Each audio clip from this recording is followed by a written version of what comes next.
Go for your coffee. Go for anything where you want. Go for where can keep your eye. Go for some matching stick for hold up your eyelid. Because you don't want to miss tonight's show at all. Believe you me. This is the Cutting Edge on RFM and next Wednesday night. Why you look all the one them out there? Tea, go for your coffee. Go for anything where you want. Go for where can keep your eye. Go for some matching stick for hold up your eyelid. Because you don't want to miss tonight's show at all. Believe you me. We are going to play some tape. Not very long, but very, very potent about the money system in the world and the people who control the world. And you know, money is power here right now. So if you control the money, you use the power base. And we want to play the 13 men who control the world. And the main man, we want to play, well, not the main man, the main family, I should say, who control governments, politicians, banking man, management, owners. Them just control everything monetarily. Them decide when the gold go down, when the gold go up. Them decide how much money can print in a certain country and all that. You're going to hear some things tonight where it's unbelievable. It's unbelievable. The things that we don't know that really affect us. Yes. A lot of the things that we don't know affect us. It's not sometimes when you don't know where hurt you, it's not when you know where hurt you sometimes. Believe you me. This is the Cutting Edge. We have a new face in town here, so behind me tonight, yeah. Boy, I tell you. Tracy gone. I feel for ball. I never feel for ball and I feel for wet up my face. Tracy gone, but we have another little young lady around here, so we. It's the first time she ever come to the studio in the night with me. She there with me already in the day. But she there with me in the night and she gonna keep her company. Because as long as that she can do, keep me company, because I don't know where she can do inside here right now. Believe you, she give me company until 12 o'clock. Just like what Tracy used to do. This is the Cutting Edge on RFM.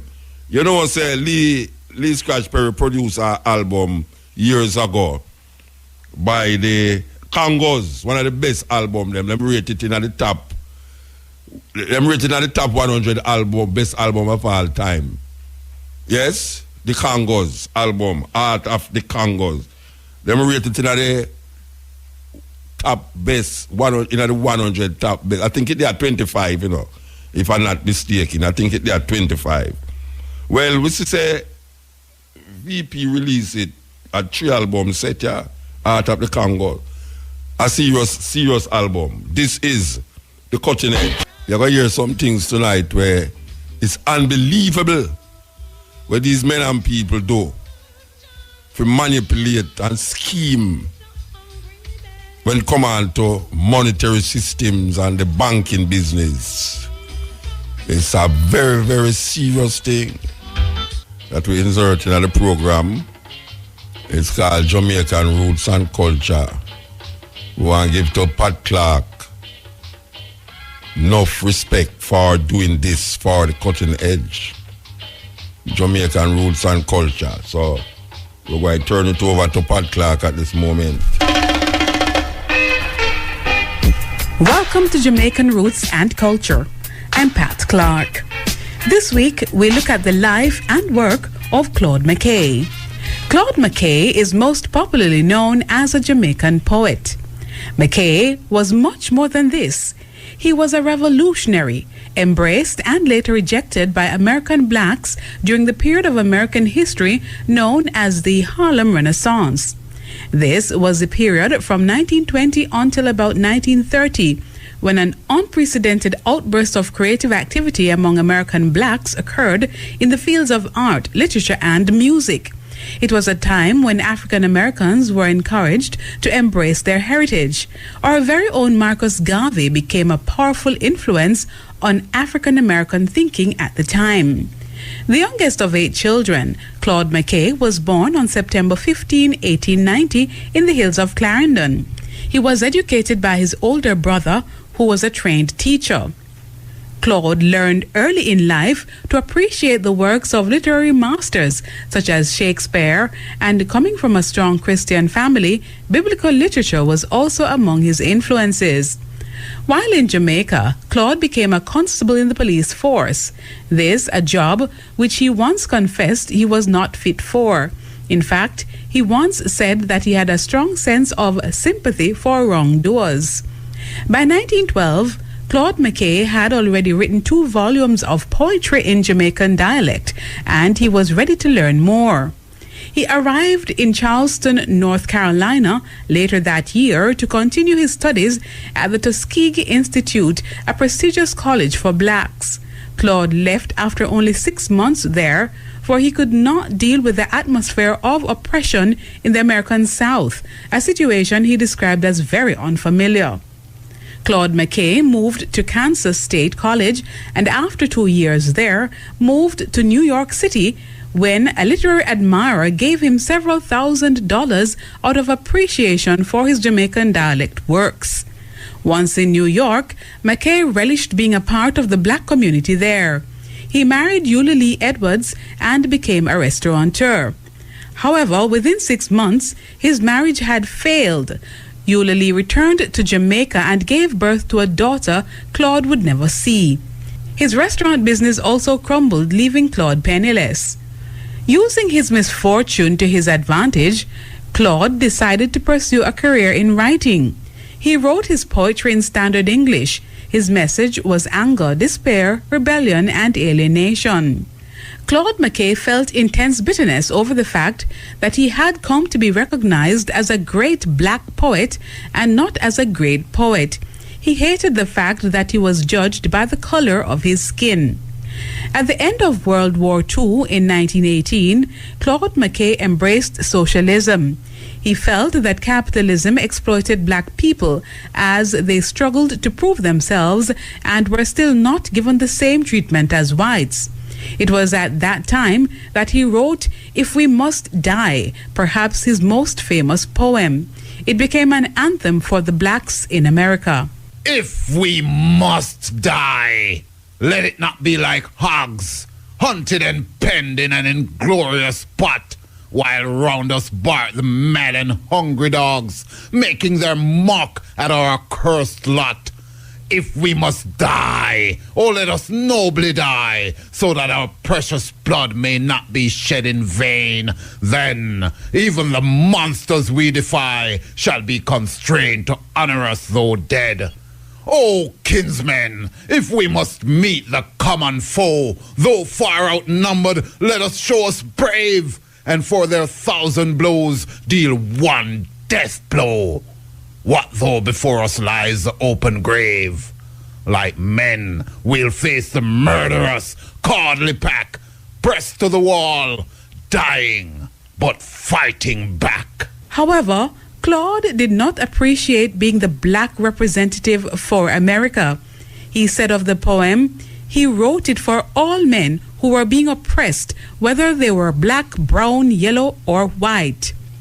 Soon after the success of this poem, Claude McKay, frustrated with black life in America, moved to communist Russia. He lived there for 12 years, enjoying life as a celebrity, for he was the first black person to arrive in Russia after its violent revolution, and his socialist views were well known there. He was treated as a black icon in the flesh. Claude McKay had to return to New York in 1934, however, after the Great Depression hit the world economies. He was left penniless. McKay paid for his trip back to the United States with money he had borrowed. He described his return as being expelled from heaven to hell. While he lived in Russia, he traveled Europe and North Africa extensively, spending much of his time in Paris. In 1937, he wrote a book about his life and travels titled A Long Way from Home. In it, he questioned the motives of blacks whom he felt used the Harlem Renaissance to advance their social status among whites. He also hoped that blacks would develop their own form of nationalism and not ally with the political parties in the country. Because of this, he was eventually rejected by the Harlem community, who said he was out of touch with reality. So 28 years after his arrival in the U.S., Claude McKay was poor, dejected, and alone. Soon after this, he was diagnosed with hypertension and dropsy. His failing health prompted him to review his ideals. He rejected socialism and adopted Christianity as a faith on which he had turned his back early in his life. And to the amazement of his contemporaries, Claude found personal salvation in a Catholic church in 1944. He died in a Chicago hospital on May 22nd in 1948 from heart failure. Though most of his life saw him in constant struggle with the reality of being a black man in white America, Claude McKay's message and goal was to eradicate race consciousness, and his dream was to see all races living in harmony. And now, to end Jamaican roots and culture, here's our famous black quotation from the black diaspora. Color is not a human or personal reality. It is a political reality. The words of James Baldwin. For Jamaican Roots and Culture, I'm Pat Clark. Yeah, this is the Cutting Edge on RFM. So, we tell you, so we're going to play some tape tonight, and we want you to listen keenly to these things, because, trust me, even though it might sound like it's just a tape, but it affects way. All of these things affect way. In some way or another, it affects way. And it's not, you know, the population of the earth is about 7 billion, almost 7 billion, them say. Yet still, it's just a handful of men control and manipulate this thing what we call banking system, money system. Because that make the world go round, you know. Money make the world go round, believe you me. One time you could have definitely say money can't buy life, but not again. Because when you're sick, you know, if you don't have money, you're going dead. If you have money, more than likely your life can't get saved. You understand? And most of the time when people kill people, and money them kill them over. Yeah, man. So, we're going to play this first. Here goes. Greetings, humanity of all over the world. We are anonymous. The shadow forces behind the New World Order are following a slow-paced agenda of total control over mankind and our planet's resources. David Icke coined it the totalitarian tiptoe, because they are making very small steps towards our complete and definitive enslavement. As a result, the masses remain relatively unaware of the fact that their liberties are being gradually taken away, while the power of the New World Order octopus grows steadily. Somewhere near the very top of the pyramid, an extremely elitist organization known as the Council of the 13 Families orchestrates all of the major world events. As the name suggests, the council consists of the top 13 most influential families on Earth. An increasingly number of people is becoming aware that 99% of the Earth's population is controlled by an elite of 1%, but the Council of the 13 Families consists of less than 1% of the 1% elite, and nobody on Earth can apply for membership. In their opinion, they are entitled to rule over the rest of us, because they believe that they are the direct descendants of the ancient gods, and consider themselves royal. These families are 1. Rothschild, Bauer or Bauer. 2. Bruce. 3. Cavendish, Kennedy. 4. De Medici. 5. Hanover. 6. Habsburg. 7. Krupp. 8. Plantagenet. 9. Rockefeller. 10. Romanov. 11. Sinclair, St. Clair. 12. Warburg, Del Banco. 13. Windsor, Saxe-Coburg-Gotha. Personally, I suspect that this may not be the complete list, and some very powerful lineages are still unknown to us. The Rothschild dynasty is unquestionably the most powerful, visible bloodline on Earth, and their estimated wealth is around $500 trillion. They exercise their power through the world banking empire, which is almost entirely owned by them. The most important institutions that work hard to establish the New World Order and completely enslave our species are 1. The City of London, finance, controlled by the Rothschilds, not part of the United Kingdom. 2. The United States Federal Reserve, finance, private bank, owned by the Rothschilds, not part of the United States. 3. The Vatican City, indoctrination, deception and scare tactics, not part of Italy. 4. Washington, D.C., military, mind programming, brainwashing and depopulation, not part of the United States. All of the above institutions function as individual states, operating under their own laws, hence, there is no court of law on earth that could ever prosecute them. The multitude of secret societies in existence today operate as branches of a mega corporation, which is owned by the Council of the 13 Families. Even though they have been handsomely rewarded for their work, the members of these secret societies are not members of the elite bloodlines, they don't know who their masters are, and they have no idea what the real agenda is. Another mass enslavement tool that they are using against us is the so-called educational system. Schools are no longer what they used to be, and children are learning to memorize without thinking and obey without questioning. In fact, this established educational system is extremely expensive to keep operational and obsolete in the age of the internet. Why obsolete, you may ask? Because the internet gives us free access to almost infinite amounts of information. So why are we still paying huge amounts of money for governmental education? Because the world's elite require that our children learn conformity and inside-the-box thinking. Mankind's faith is hanging in the balance right now, as the control of the New World Order octopus spreads. On the one hand, we are very close to our complete enslavement, while on the other hand, we could easily crumble to the ground their pyramid of power by simply uniting against their deception in a peaceful revolution of minds, hearts and souls. We've asked for years what their greatest weapon of enslavement is. Is it poor education combined with constant indoctrination? Is it the fear generated by religion? Is it the fear of being punished, jailed, or killed by the system? Or is it the invisible enslavement of the monetary system? In our opinion, all of the above combined had a huge impact on our society and the way we think, but their biggest weapon is hands down the financial system. The financial system has stealthily enslaved our species and now we are being used as currency slaves. We all work from 9 to 5 every day, in boring and depressing environments, not stimulated by anything creative or constructive. In most cases, the sole motivation for going to work is the next paycheck, and no matter how hard we work, we never seem to have enough money.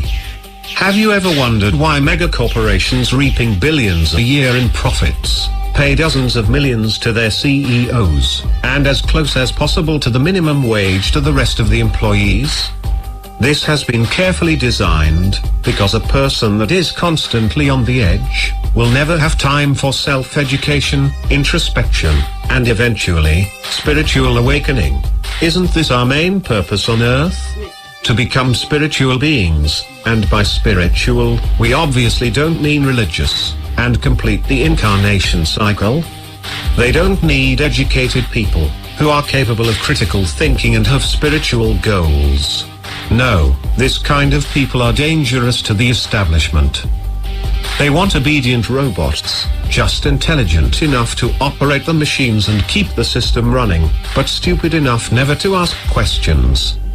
All of the world's biggest problems have their roots deeply embedded in the financial plague. Wars are profitable, diseases are profitable, Earth's plundering is profitable, human slavery and inhumane working conditions are profitable. Our leaders have been corrupted by money, and mankind's collective mission on Earth has been hijacked by money.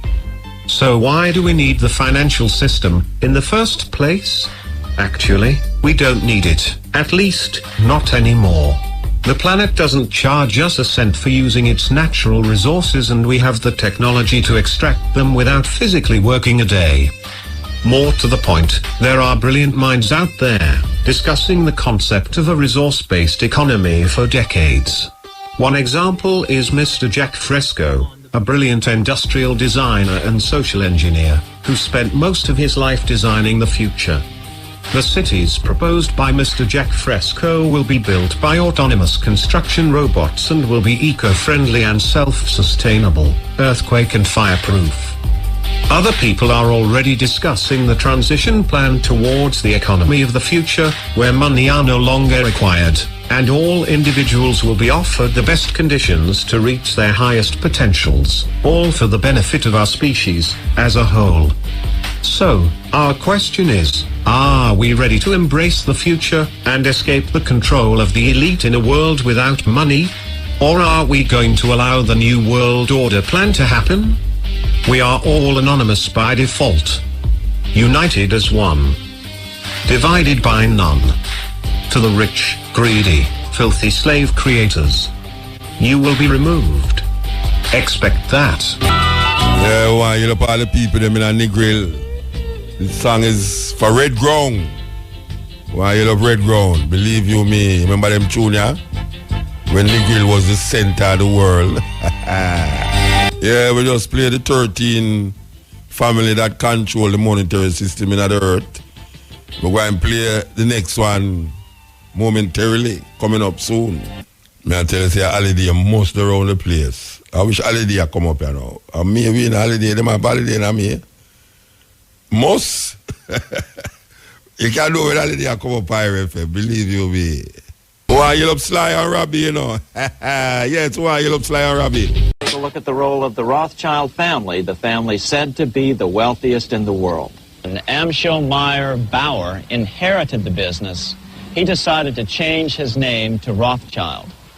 Amschel soon learned that loaning money to governments and kings was more profitable than loaning to private individuals.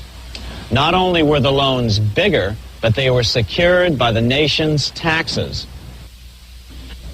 Mayer Rothschild had 5 sons. He trained them all in the skills of money creation, then sent them out to the major capitals of Europe to open branch offices of the family banking business. His first son, Amschel Meyer, stayed in Frankfurt to mind the hometown bank. His second son, Solomon, was sent to Vienna. His third son, Nathan, was clearly the most clever. He was sent to London at age 21 in 1798, 100 years after the founding of the Bank of England. His fourth son, Karl, went to Naples, and his fifth son, Jacob, went to Paris. Rothschilds soon grew unbelievably wealthy. By the mid-1800s, they dominated all European banking and were certainly the wealthiest family in the world. They financed Cecil Rhodes, making it possible for him to establish a monopoly over the diamond and gold fields of South Africa. In America, they financed the Harrimans in railroads, the Vanderbilts in railroads and the press, and Carnegie in the steel industry, among many others. In fact, during World War I, J.P. Morgan was thought to be the richest man in America. But after his death, it was discovered that he was actually only a lieutenant of the Rothschilds. By 1850, James Rothschild, the heir of the French branch of the family, was said to be worth 600 million French francs, 150 million more than all the other bankers in France put together. He built this mansion called Ferrier, just east of Paris. Wilhelm I, on seeing it, exclaimed, "Kings couldn't afford this. It could only belong to a Rothschild." Money changers, those who loan out and manipulate the quantity of money, were active in medieval England. In fact, they were so active that acting together, they could manipulate the entire English economy. These were not bankers per se. The money changers generally were the goldsmiths. They were the first bankers because they started keeping other people's gold for safekeeping in their vaults. The first paper money was merely a receipt for gold left at the goldsmith. Paper money caught on because it was more convenient than carrying around a lot of heavy gold and silver coins. Eventually, goldsmiths noticed that only a small fraction of the depositors ever came in and demanded their gold at any one time. Goldsmiths started cheating on the system. They discovered that they could print more money than they had gold, and usually no one would be the wiser. Then they could loan out this extra money and collect interest on it. This was the birth of fractional reserve banking. That is, loaning out many times more money than you have assets on deposit. So, if $1,000 in gold were deposited with them, they could loan out about $10,000 in paper money and draw interest payments on it, and no one would ever discover the deception. By this means, goldsmiths gradually accumulated more and more wealth and used this wealth to accumulate more and more gold.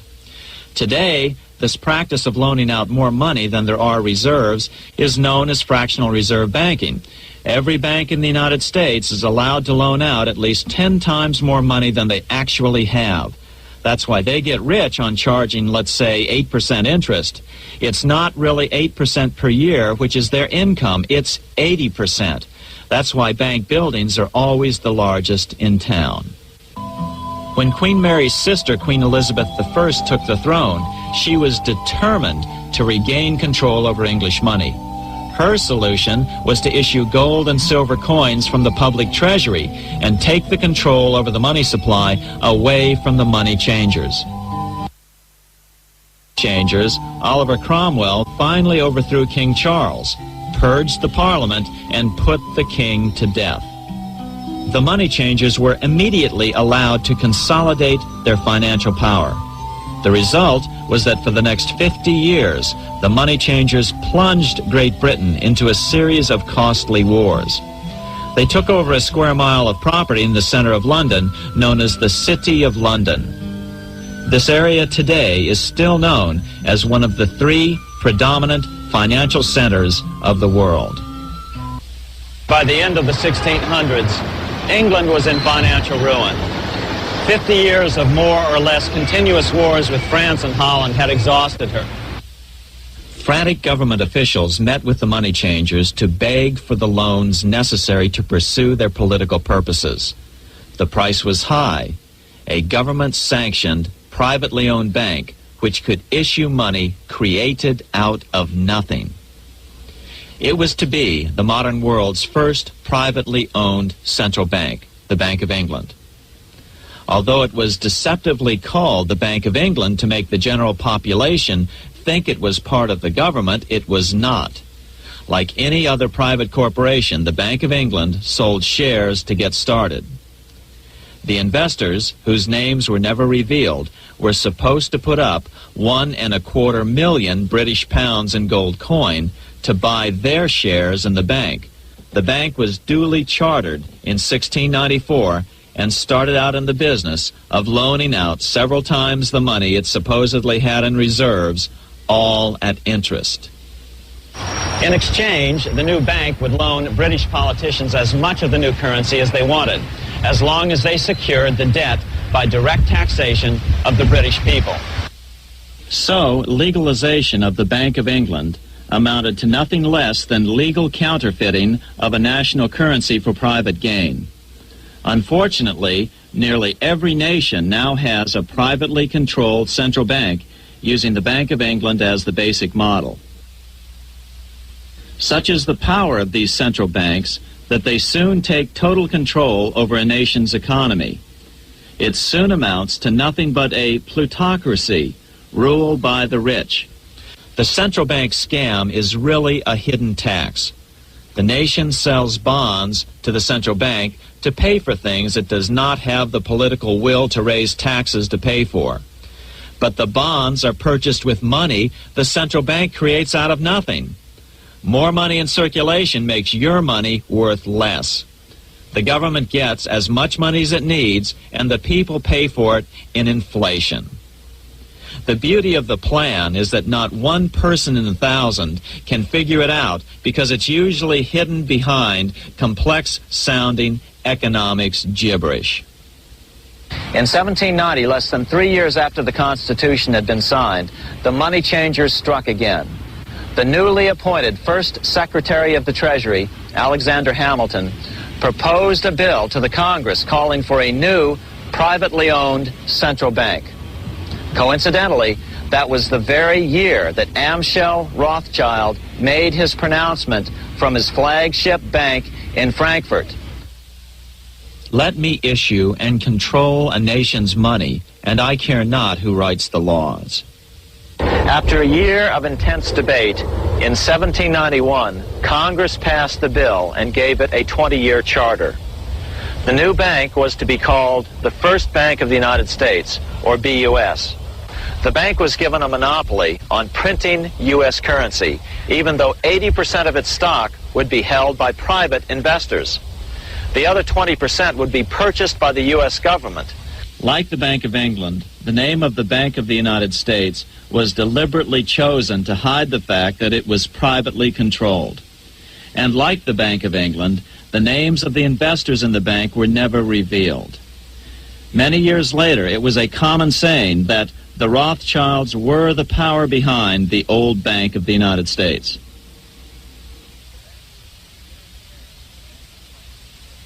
Here in Paris, the Bank of France was organized in 1800, just like the Bank of England. But Napoleon decided France had to break free of debt, and he never trusted the Bank of France.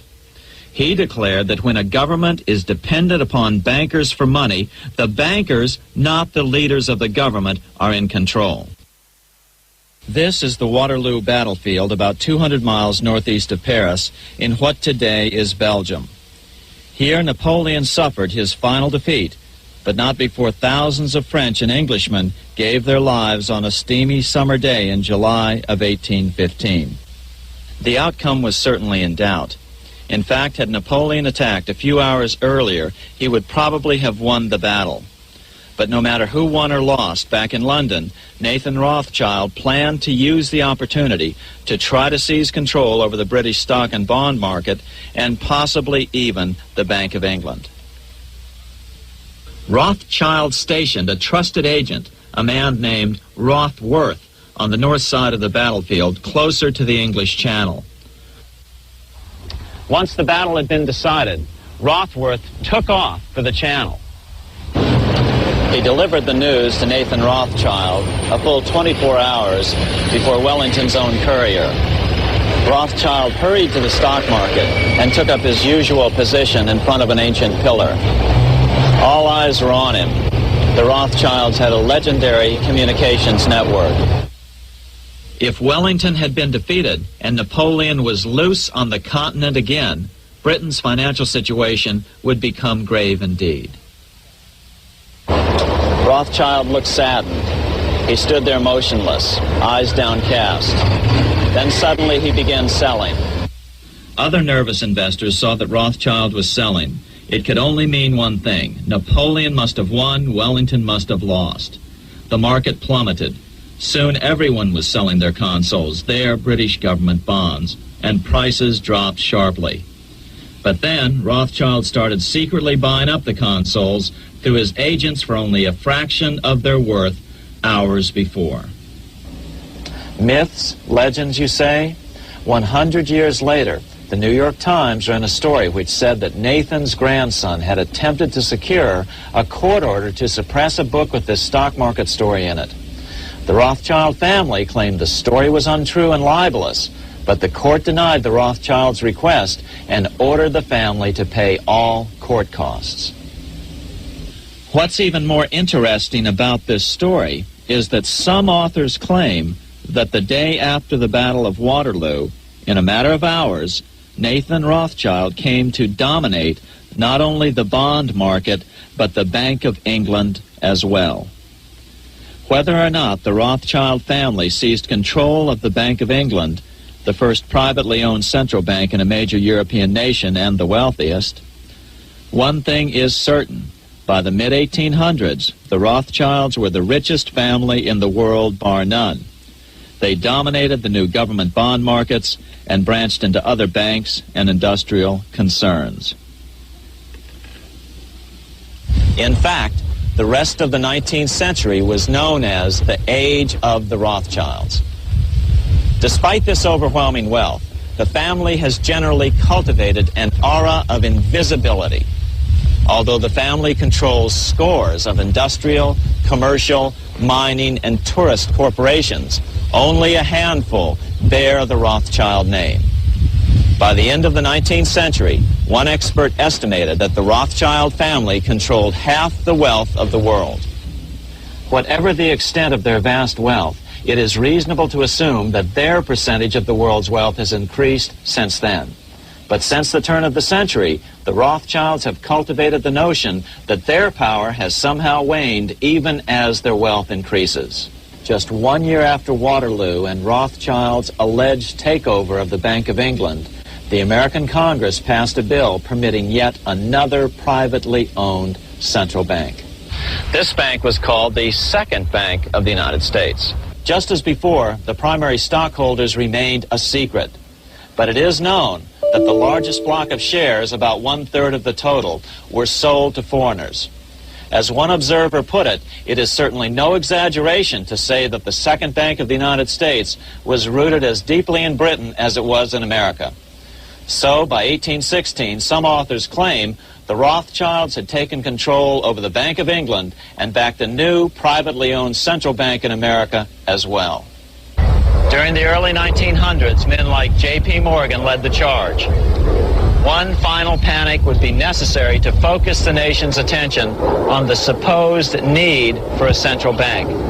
The rationale was that only a central bank can prevent bank failures. Morgan was clearly the most powerful banker in America and a suspected agent for the Rothschilds. Morgan had helped finance John D. Rockefeller's Standard Oil empire. He had also helped finance the monopolies of Edward Harriman in railroads, of Andrew Carnegie in steel, and of others in numerous industries. But on top of that, J.P. Morgan's father, Junius Morgan, had been America's financial agent to the British. After his father's death, J.P. Morgan took on a British partner, Edward Grenfell, a longtime director of the Bank of England. By 1907, the year after Teddy Roosevelt's re-election, Morgan decided it was time to try for a central bank again. Using their combined financial muscle, Morgan and his friends were secretly able to crash the stock market. Thousands of small banks were vastly overextended. Some had reserves of less than 1% thanks to the fractional reserve principle. Within days, bank runs were commonplace across the nation. Now Morgan stepped into the public arena and offered to prop up the faltering American economy by supporting failing banks with money he manufactured out of nothing. It was an outrageous proposal, far worse than even fractional reserve banking, but Congress let him do it. His plan worked. Soon, the public regained confidence in money in general and quit hoarding their currency. But as a result, banking power was further consolidated into the hands of a few large banks. By 1908, the panic was over, and Morgan was hailed as a hero by the president of Princeton University, a man by the name of Woodrow Wilson. The money changers had been able to create a series of booms and busts.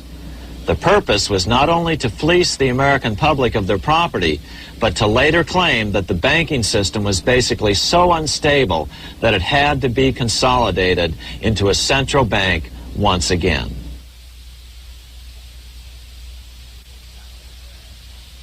After the crash, Teddy Roosevelt, in response to the panic of 1907, signed into law a bill creating something called the National Monetary Commission. Of course, the commission was packed with Morgan's friends and cronies. The chairman was a man named Senator Nelson Aldrich from Rhode Island. Aldrich represented the Newport, Rhode Island homes of America's richest banking families. His daughter married John D. Rockefeller Jr., and together they had 5 sons. John, Nelson, who would become vice president in 1974, Lawrence, Winthrop, and David, the head of the Council on Foreign Relations and former chairman of Chase Manhattan Bank. As soon as the National Monetary Commission was set up, Senator Aldrich immediately embarked on a 2-year tour of Europe, where he consulted at length with the private central bankers in England, France, and Germany. The total cost of his trip alone to the taxpayers was $300,000, an astronomical sum in those days. Shortly after his return, on the evening of November 22nd, 1910, some of the wealthiest and most powerful men in America boarded Senator Aldrich's private rail car and in the strictest secrecy journeyed to this place, Jekyll Island, off the coast of Georgia. With the group came Paul Warburg. Warburg had been given a $500,000 per year salary to lobby for the passage of a privately owned central bank in America by the investment firm Kuhn, Loeb and Company. Warburg's partner in this firm was a man named Jacob Schiff, the grandson of the man who shared the Green Shield house with the Rothschild family in Frankfurt. Schiff, as we'll find out later, was in the process of spending $20 million to finance the overthrow of the Tsar in Russia. These 3 European banking families, the Rothschilds, the Warburgs, and the Schiffs, were interconnected by marriage down through the years, just as their American banking counterparts, the Morgans, Rockefellers, and Aldriches were. Secrecy was so tight that all 7 primary participants were cautioned to use only first names to prevent servants from learning their identities. Years later, one participant, Frank Vanderlip, president of National City Bank of New York and a representative of the Rockefeller family, confirmed the Jekyll Island trip in a February 9th, 1935 edition of the Saturday Evening Post.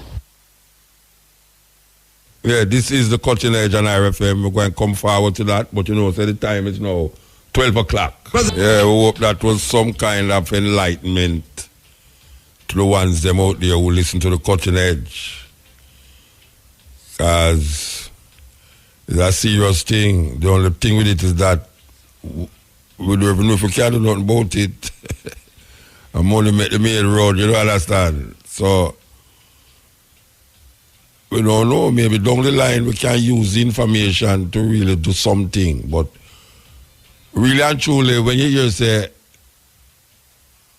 half of the money in the world is controlled by a family. And you know, for another information, is that the Rothschild family married into the family, because them don't want the wealth come out of the family. So you find, say, cousin married cousin, uncle married cousin, them kind of way that them married inside of the family. So the money stays like first time with the British monarchy. Them used to married inside of the family so that the bloodline don't get tainted according to how them see it. But when you hear how much people in the world are starved and are suffer, and knowing, say, a family, one family who have half of the money in the world, and them can decide the value of your money. The value of your money, them can decide it. And our gold represent significant and important aspect of money. When we know that most of the gold come out of Africa, most of the gold, them dried from out of Africa, Southern Africa, to be precise. And then now print paper. So we now have paper, and them have the gold. Terrible, terrible, terrible thing. Believe you me, terrible thing. We just play a tune that's hard with the children of my throat. Same old story. I don't for him name. Same old story. Here's the next one. Here we goes. Yeah, we want to tell you that this Friday there will be an unveiling of a Marcus Garvey statue. This is the first black statue that is going to be unveiled on the campus of the University of the West Indies, and to the delight of ones who see and recognize Marcus Garvey. It will be a statue of Marcus Garvey. So this Friday, May the 19th, there will be an unveiling of Marcus Garvey's statue at the University of the West Indies. Time, 3:30 p.m. I have to be there. By the hook or the crook, I have to be there. The venue is in front of the Faculty of Humanities and Education. And they will have speakers like Julius Garvey, one of the sons of Marcus Garvey, Professor Rupert Lewis, who has written many books on Garvey, and Dean Wariboko, chairman of the event. And as we said before, this is the first black statue to be unveiled on the campus of the university. Can you imagine that? Well, what can we say? Because them still call it the West Indies. Marcus Garvey would have ball now if him hears the thing. After all of that, we still call the university and call it the West Indies. You know, I mean, really, Christopher Columbus still live. And our next event here on Friday, May the 26th, the Peter Abrams Tribute Symposium will take place. The Department of Sociology, Psychology and Social Work will be presenting the annual African Liberation Day Symposium. Team, Peter Abrams, the forgotten Pan-Africanist. You know, Peter Abrams was a South African, came here and lived here and died here. We hear say, is it one I'm Gardner, them kill him. Can you imagine that at 60? Hey, boy, I mean, I tell you. And Peter Abrams, I think Peter Abrams was in the 90s, you know. In the 90s, yes. Anyway, the speakers will be Professor Rupert Lewis, Earl Maxam, Dr. Shani Roper, and Dr. Michael Abrams. Time 6 p.m. to 9 p.m. Venue, multifunctional room near the UWI main library. Admission is free. So it's two things are going on. And you know, this is, well, African Liberation Day is coming up. And we also know that in June is Leonard Howell's Earth Day. And then we see this thing here about Peter Abrams. So back to the song. This is the continuation. We're taking the call them. Operator sending the call them. It's the hours. It's the hours when the old them come out, you know. Alright, sir. But we still have to take the call them. Trust me. Back to the song. Yes, may I tell you. Tribute to Lucky Dube, that South African musician who used reggae as his weapon of liberation, murdered in the streets of Johannesburg.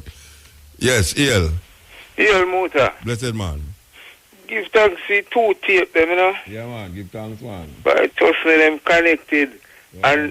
And the song in between the two tape them, the Corporate Criminal.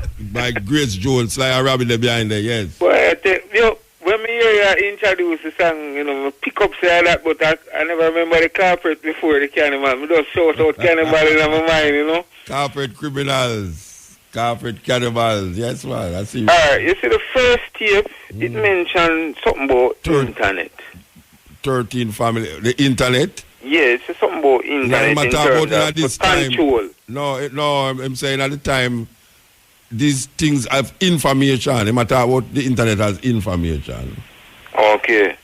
And basically, it's a zombie thing in talk about, and him say something about conformity. So in other words, and boy, him say the education system is used today to make you think in the box.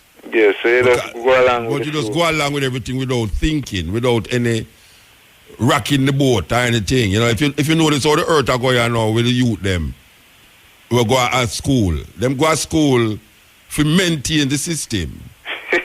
You know, see, if you look at where I go on, you know, it's maintain the youth. If you go at university, none of them youth, most of the youth them up at, when I say none, but most of the youth them up at university, them not have no radicalism in them, you know.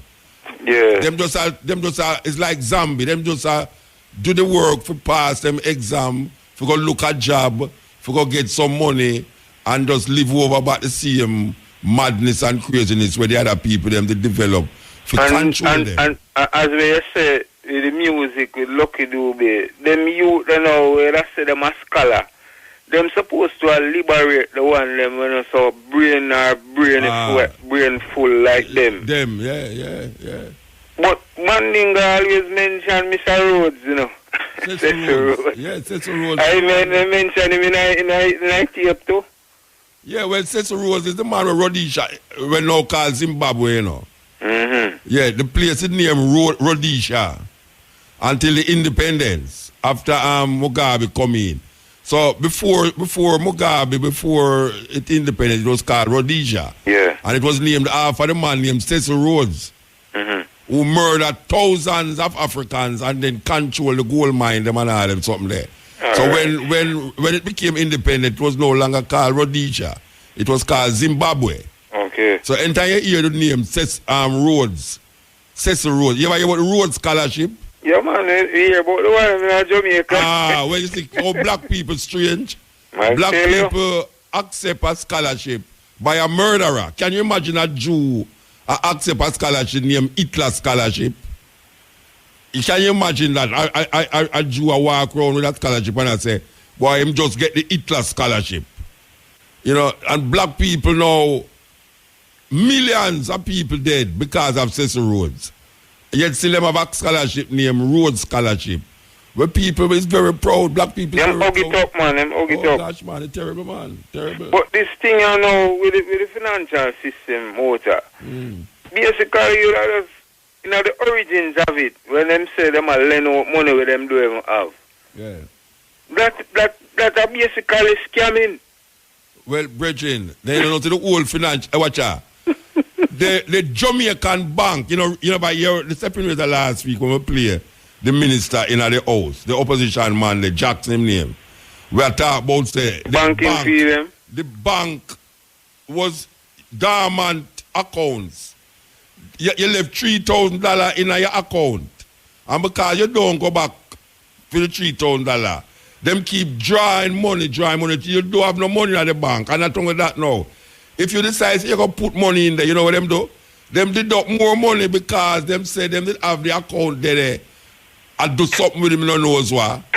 And the man come out and realize, but wait there, this thing is illegal. The bank not supposed to do that. It's illegal, and what they must do, him say go and get lawyer now to deal with it, and they must give back the people their money. Because over the years, they have been scamming the people them. So yeah, and people are walk past $1. And you see how important the $1 is to them in the bank. I hear the man talk about even 8% in the tape. Become 80%. I hear. So when you are looking at $1, they don't know say $1 million starts with $1. Same way, so. Also no. When them say them control government and president and them thing there, you know. Right now when this present day, I really wonder if them really have something to do with war really going on in Venezuela. Brethren, them have something to go on with everywhere. Them have things, you see the banking system is a drive economy, you know. Because Venezuela have oil, and yet still them are suffer over there now. Then let's see with Africa too, man.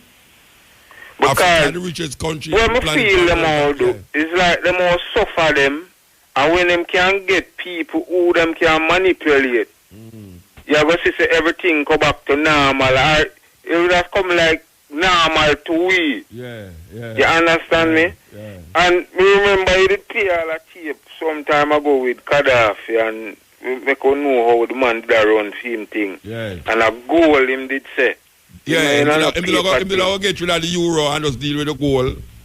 They will not forget rid of him. That's why them get rid of him, you know. And here one bridging. A long time you do this thing, you know. I'm why I continue, you know. No, they will not stop. We'll put on the radio, man. Trust me, them something I can't steal things, because as much as over me the ear, I think the second one with the ear, I touch it already. Which one? See? The second tape where you play. Okay. But know enough other people never hear it. I listen from long time, because I remember when we used to tape off cassette and send from brother-in-law Miami. Yeah. No, everybody can go up on YouTube. Oh, God, no, man. The whole program too, and just cassette. Yeah, because, trust me, remember the time it blow, you fall asleep, and one bag of commercial up on the cassette. Give thanks, keep up the good work. Yes, Bridget, give thanks.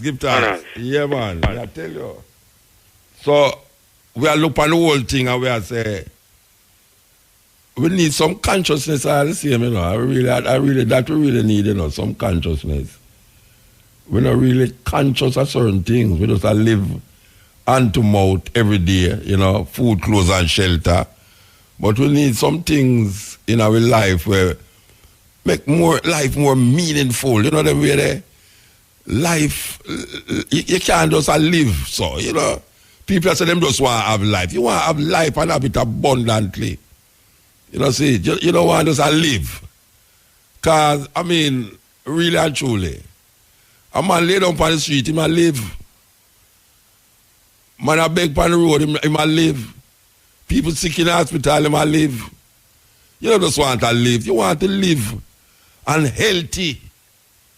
And can afford for good this or yes, so whenever you choose or want, and eat what you want whenever you want to eat it.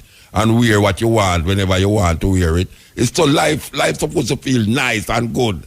Life supposed to be full of drowsiness and dreariness and you just feel broken down every day because you can't do this and you can't afford this and light bill come and rent come and water rate come and you pick no one go to school and can't go to school and them things and rain come and wash for your house and your mattress and your bed and you have to go depend on the little idiot people them call themselves government.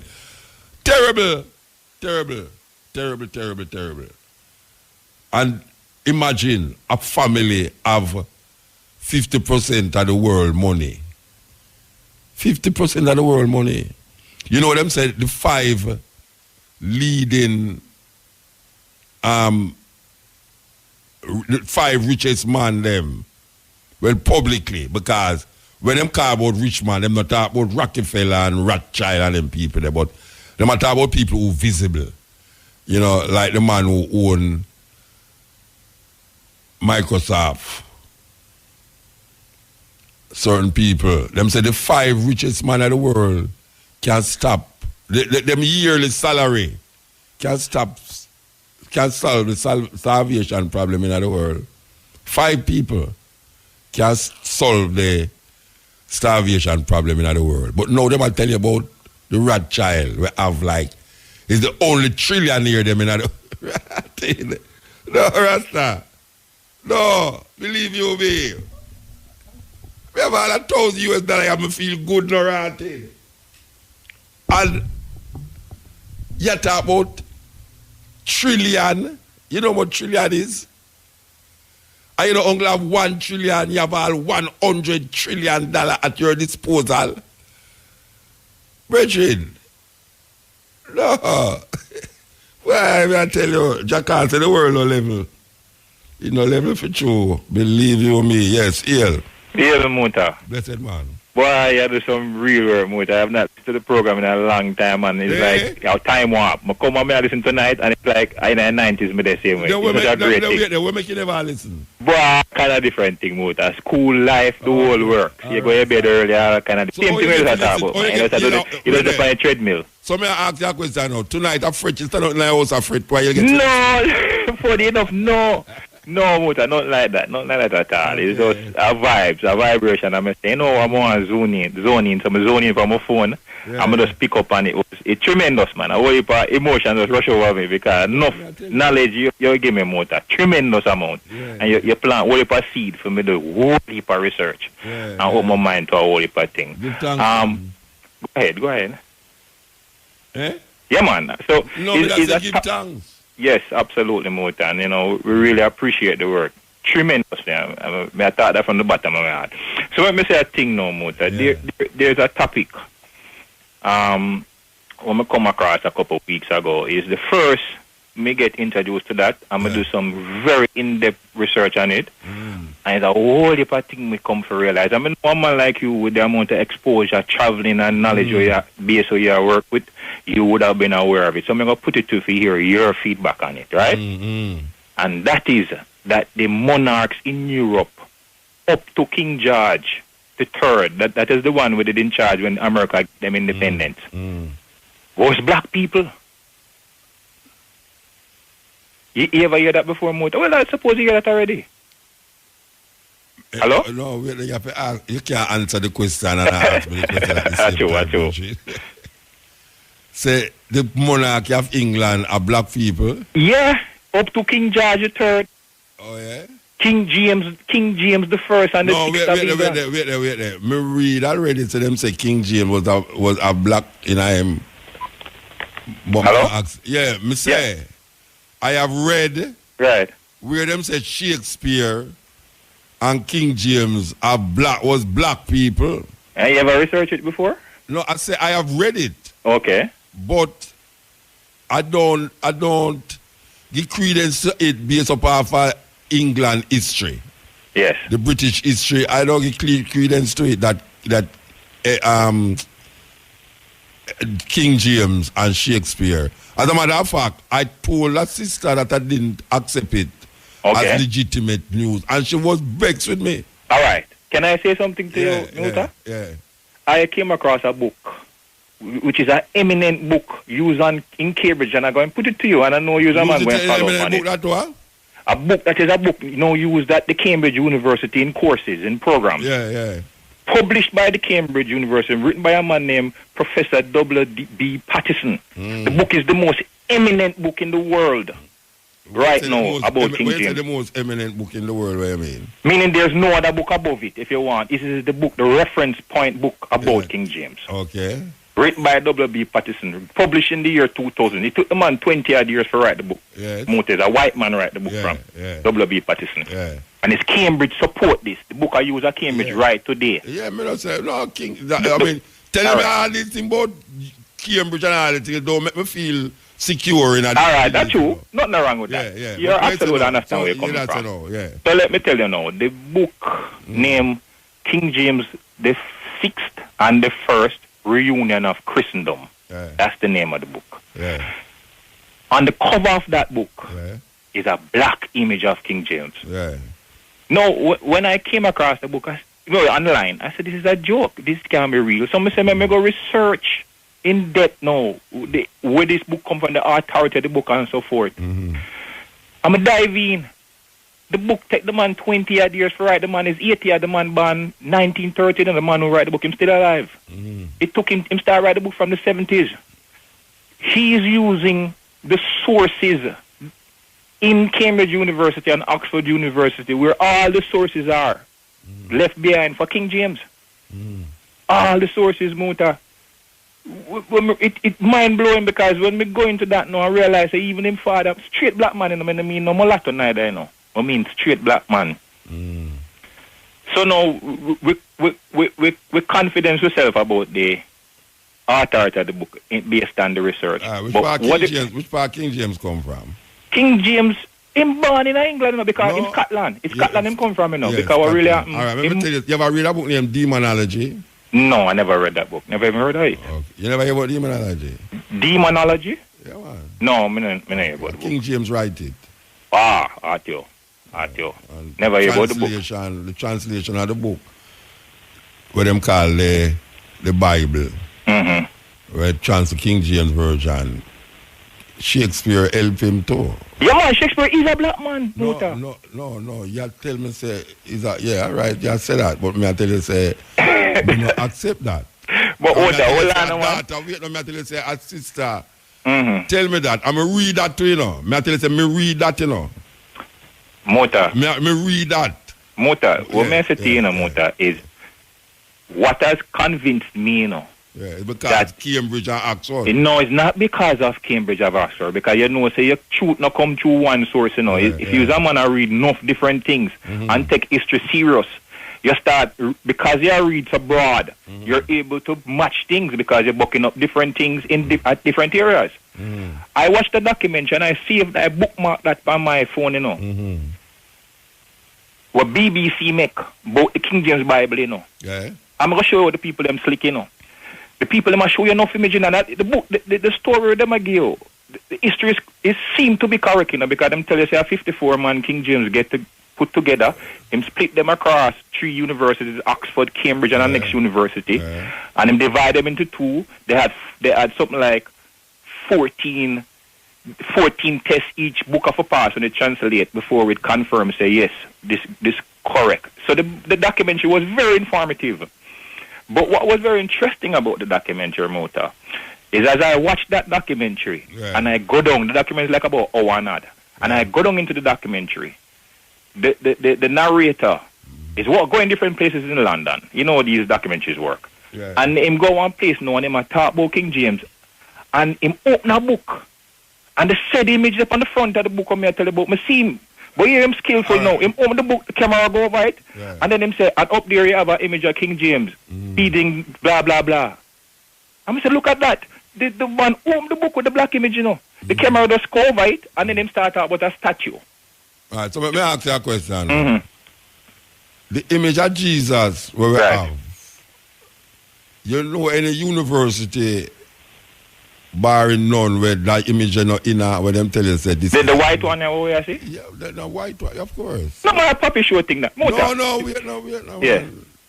That in a Cambridge, that in a Howard, that in a our university, that image that them show you they saw.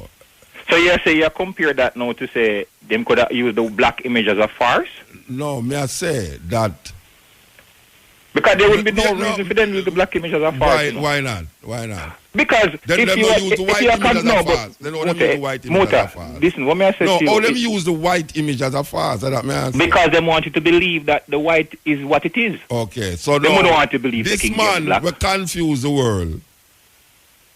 This man will confuse the world now. Who was one of the where him and Shakespeare did have a relationship. Mota, stop for a moment. No, stop for a moment. Don't you mention the Mota? Just give me a second, man. Let me just express. Please, Mota. Let me just express.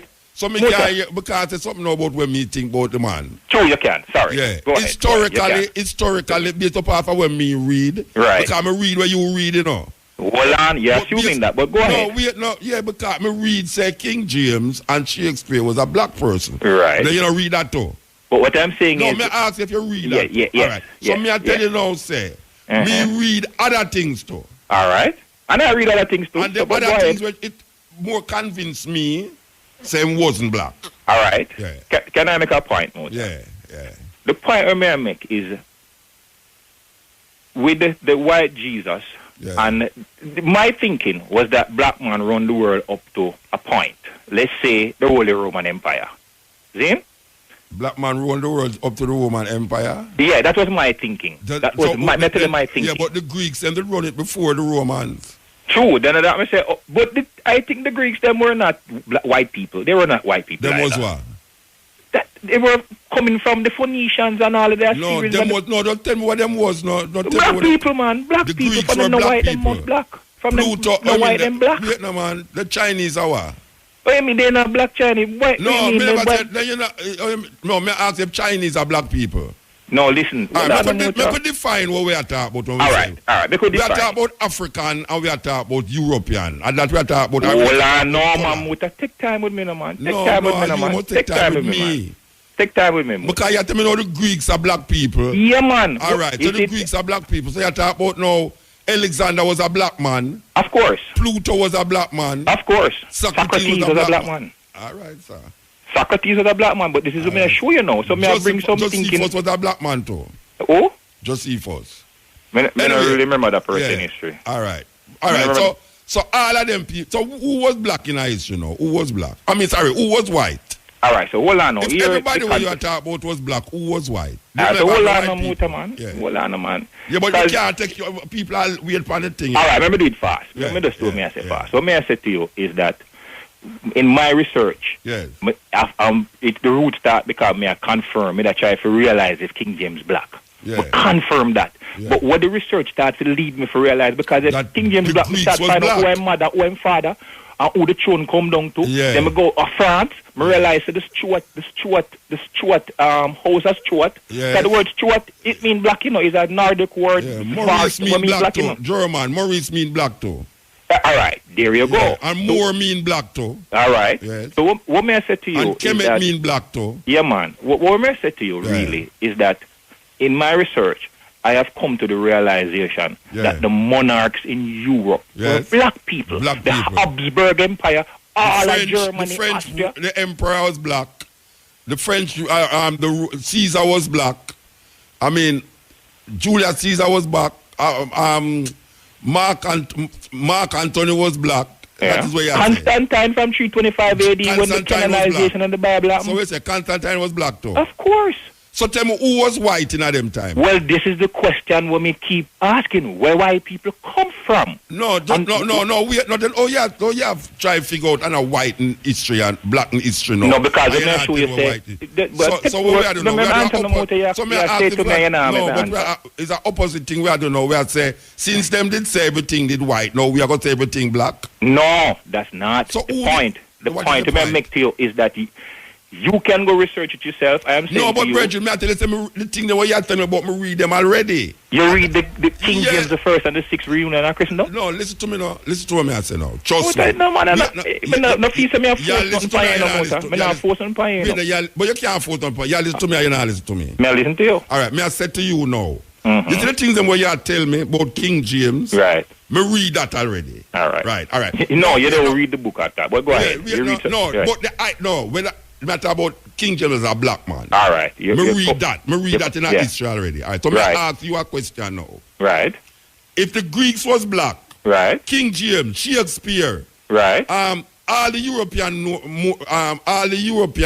monarchs was black. Right. Tell me who in our history was white. Well, that's what I try to tell you. You never have white people then come from somewhere. Them come from somewhere. So Alexander the Greek was black. Pluto was black. Homer was black. Socrates was black. Tell me who in our history was white. Who? Yeah, who in our history where you know was white? What I believe was white person historically. Yeah, who you think in our history was white? None of the nobilities that we're talking about. Some other people from the road. Don't answer me with a negative. Commoners, I don't know. No, brethren, listen to me. I never asked you who. I never asked you who wasn't white, you know. Who was white. And I'm trying to tell you, the commoners, not the nobility of Europe, were white. I don't know the name, Muta. So no white people did involve in nothing what is great then. No. That's what I say. No, you are saying them things. No, you are saying some things and I said me I say. May I ask you? No, what I'm if saying. You think they didn't have any great white people during them time there? Listen, what I'm saying. Any popular white person? What I'm saying is. May I ask you a question? And I'm answering the question, but you're not allowing me to answer it. You keep cutting me off. All right, tell me. What you keep cutting me off. What I'm saying to you is that my research was trying to find out about particular set of people. So that question that you're asking me, I cannot answer. You can't answer that. No. So now you make a research about all the nobles in Europe was black. Right. King James was black. Definitely. The Greeks was black. Alexander was black. Socrates was black. But then no, you don't make no counter in investigation. You don't make no counter. I do. And you don't find no white people. You don't find no white people. No, the counter investigation is that you don't find no white people. It's only let me answer the question. But you tell me what's all and I'm going to lock you up now because the thing I got too long. All right, the counter investigation is that I am countering that these people were white. That's the counter. So you want to have another counter again to that? No. If I tell you there's something black, I must show you something white. And if I tell you something white, I must show you something black. No, I can't agree with that conversation. What you mean? If I said this... If you did white before, I'm not sure you said black. I'm not sure you said white again. If I see a group of people... Yeah. And you to them white? No. If I see a group of people was white... Right. And now you are telling me now to them was black. Right. All right. So now the people... counter back that again? No. Me not must counter. I tell you, say, if you are show me in a history that all of the people them where you see as great people are what? No. You was the one who announced that. All right, I am saying I was a great people. Make a X out the grade. I am saying to you that Europe, the people them who have significance in Europe in terms of nobility was black. Right. All right. So I ask you now, who in Europe who was of nobility or any standing was white? Those people came in after the 17th century. So they was only ruling over who? The black people them in Europe was ruling over who? They were ruling over more a mixed society. But you just tell me, say, They were moving over All right, we in have to society move, Bridget. mainly dominated by black people. We have to move. Well, Muta, No, we have to move. It's unfortunate, but me understand. Talking about Bridget there a while ago. You know, they have a market up at Barbican where my lady sell every other Saturday, and a Bridget come up there. I'm a Bridget, you know. And him come up there and have me in a conversation, you know, to show me, say, Muta, I'm going to prove now, say the world flat, you know.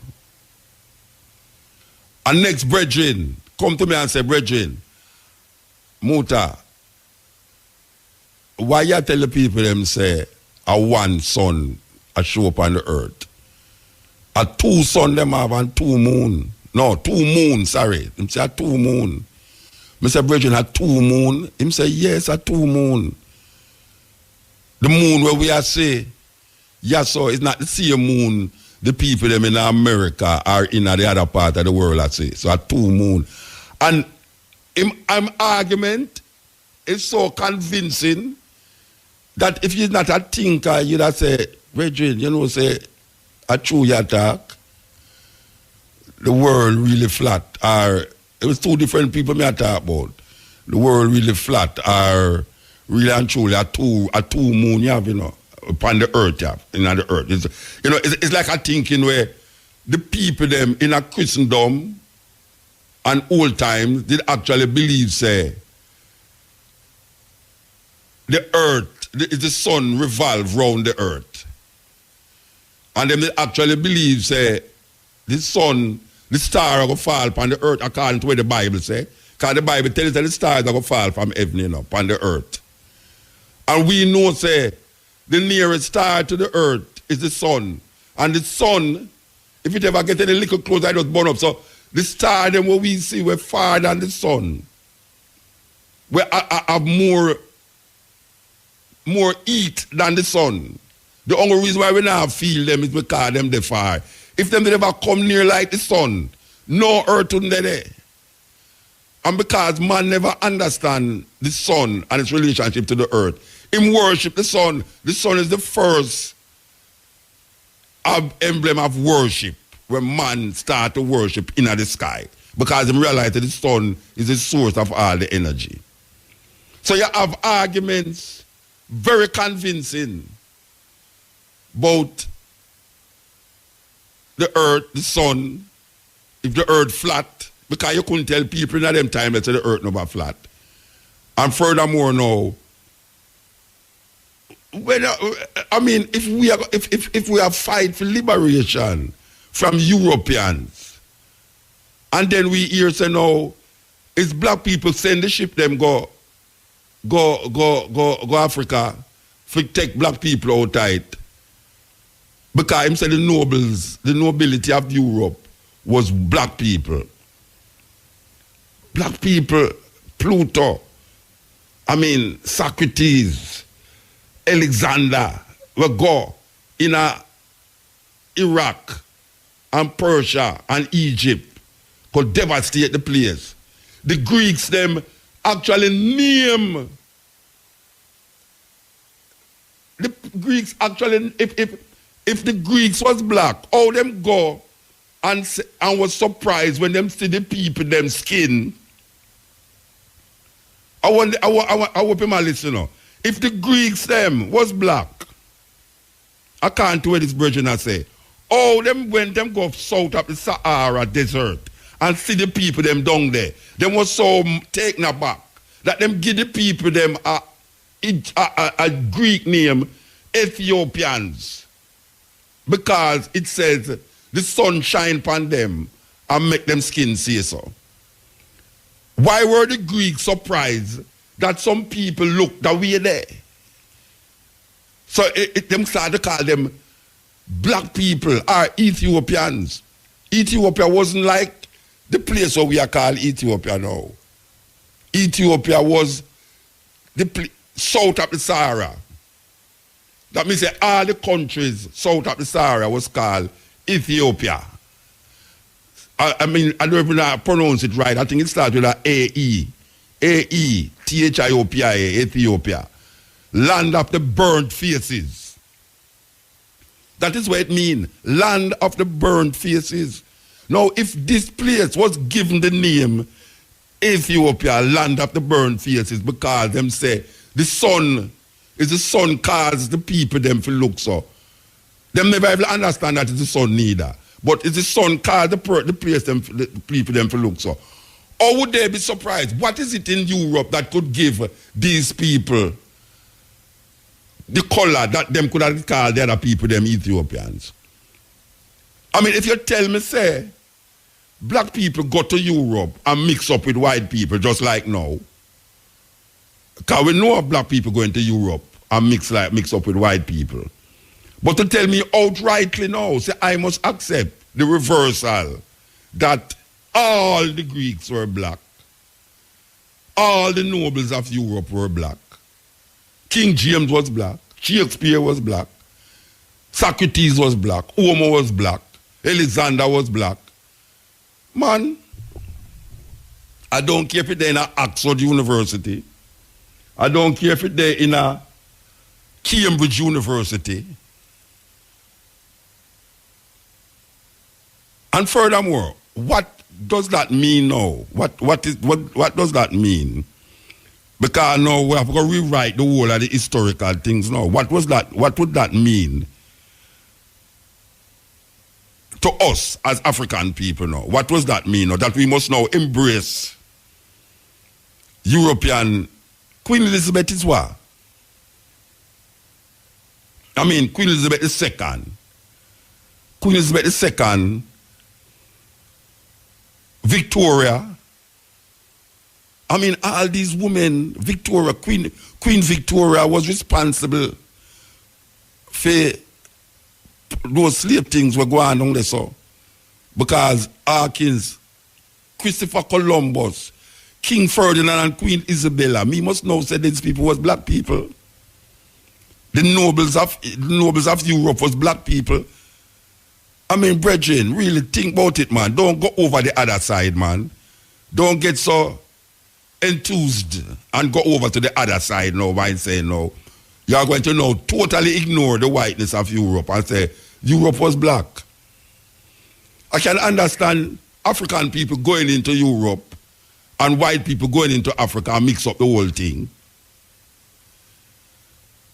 But you're going to show me now, say all the nobles of Europe was white people, was black people. So we say no, black people go in Europe and rule the white people them, because according to the brethren, it's the little commoners them was white. So black people go in Europe and rule the white people them, and white people go in Africa and rule the black people them. Very interesting. Very, very interesting. You know, the same people them would tell you, say, in Europe,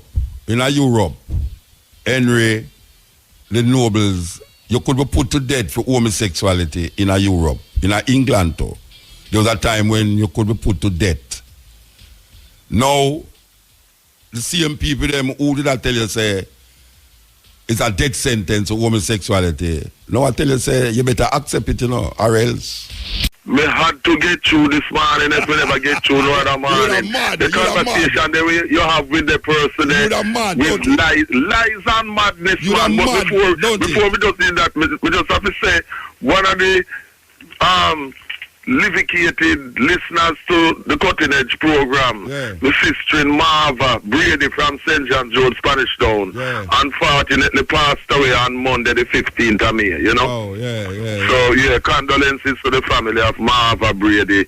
You know, my parents started at Friendship Government School and her siblings, brother, and, you know, she passed away. And she used to teach at school too, you know? Some cervical cancer. Condolences to the Brady with Spanish Town, St. John's Road, so Central Kingston. A total liar with no business whether he want to talk about him so-called Cambridge or Oxford or whatever, because them tell some of the biggest lies. But it's an outright lie. As you say, the word Ethiopia, land of the bird faces, it refers to the continent of Africa, you know. So if the Greeks were so-called black, so-called African, there would be no need for them to describe the inhabitants of the continent as bird faces. Yeah, a madness. It's a madman. I mean, it's a lunatic, and this is the kind of lies. And like you said, it's not the first I've heard these lies, you know, about Shakespeare and James. Mandingo, I can tell you something. Yeah. Me and you know, say anytime we are come up, we get all sort of information. Them information there, when me go a Kingston technical. But me no repeat them information there, you know. Because I know that them intervention is some counteraction to some counteraction. Exactly. You know, see, it's not a counteraction, you know. It's a counteraction to a counteraction. Exactly. Because we have say certain things, a man come back and say certain things, and they have to come back now, come say, but watch you know, this is how it go. And then put it in a big book them, in a big university them, for you now, as a youth now, come say, but rotted. But the black people did rule America. A black people did rule Europe. Yeah. It's only you know what get me kind of little upset is when them say is the peasant them was white. It's only the peasant. Mr. So which part the white people the commoners, as they call them, which is the vast majority of the population. It's a total lie. Because I'm talking about the James thing. James the first of England was the same James VI of Scotland, and he succeeded to the throne when Elizabeth, his cousin, passed away. The second, James was the only son of Mary, Queen of Scots, and her second husband, Henry Stuart, also known as Lord Darnley. And both Mary and Darnley were great-grandchildren of Henry VII of England, the older sister of Henry VIII. And they're all European. No, but him say you have other pictures now. This is madness. But, Brethren, may I ask you a question? You never see pictures where them show you say, see, the King James is a black man. You never see the picture there yet? You never see it yet? Yeah, I have seen some pictures where them portray that way, and also things written saying that. Yeah. But I know that this is false information, false research. It's not everything that is written is true. You and I know that. Some people, you see, from them see a thing in a book, them feel it's like some people from them see a thing on the internet. Them just assume so because it's on the internet. It is true. It's not every information that you come across is factual. There are a lot of lies. But I don't get that information there already, you know. Is that me telling me, say, Brethren, this is what you say, me don't have that information. It's nothing new, exactly, and see me here too. But me now take that out of me head now and start to show it, like say, this is a gospel thing me I work with, so now. King James was a white black man. Shakespeare was a black man. And then to put that on people to add to them ignorance and tell them lies like that. It's not total lie. When I hear him say Alexander, Socrates, and these black. people, the Greeks, no, him say the Greeks. were so-called black. A total lie, they are Europeans. Him say the Greeks. Him never said us Socrates. Him say the Greeks. And me a ball out Socrates. Alexander. Yes. Say, them was black. The whole Greeks. The Greeks was black. Yes, I heard him. How the hell the Greeks would have been black and go to Africa go say black people and give them the name burnt fields, land of burnt fields. Yes, because the word Ethiopia means land of the burnt fields. Ethiopia, spelling in thing there. Same thing. It's madness. It's like how the Arab Muslims, them call anywhere Africa where we have Bilad as Sudan. Yes. Bilad, the land of as Sudan. Sudan meaning black. It's the equivalent, land of the black people. Like so anyway, Mother Africa. Like Kemet. Like Kemet. Yeah, precisely. As well. Precisely. Them place, it's like. And the thing about it is that we have to deal with people like that in our race who are doing the same kind of lies, but in an inverse way, opposite way to what European racists do, who say that everything so-called notable was European, and then we have some of our people doing the inverse, the opposite. Everything noble was black. Exactly, it's madness, lies. Total lies. We have to get rid of that type of thing. Because the evidence is these are Europeans. Shakespeare, James the First of England, who was the same James the Sixth. The two of them had a relationship. The two of Shakespeare and him have a relationship. Yes. It was very long. As a matter of fact, you know, is James supply Shakespeare with a whole heap of the funds them so him could have continue him work as a playwright. Yes. You know, I mean, madness. And you were talking about the money situation earlier with the Rothschilds and so on. So as you and I know, maybe them black too. What happened is that what the Europeans have done in going across the world from attacking the 15th century now with criminals like Columbus and so on, is that one of the ways in which they subjugate the world economically now, using the economic thing, is to destroy the currency system of Africans and others and impose their own currency system.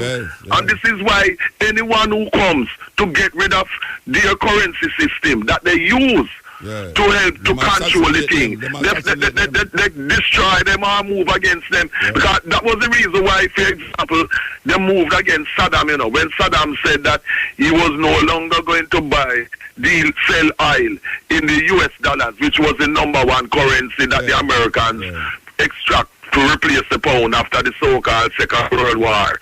And that was a threat to the Americans.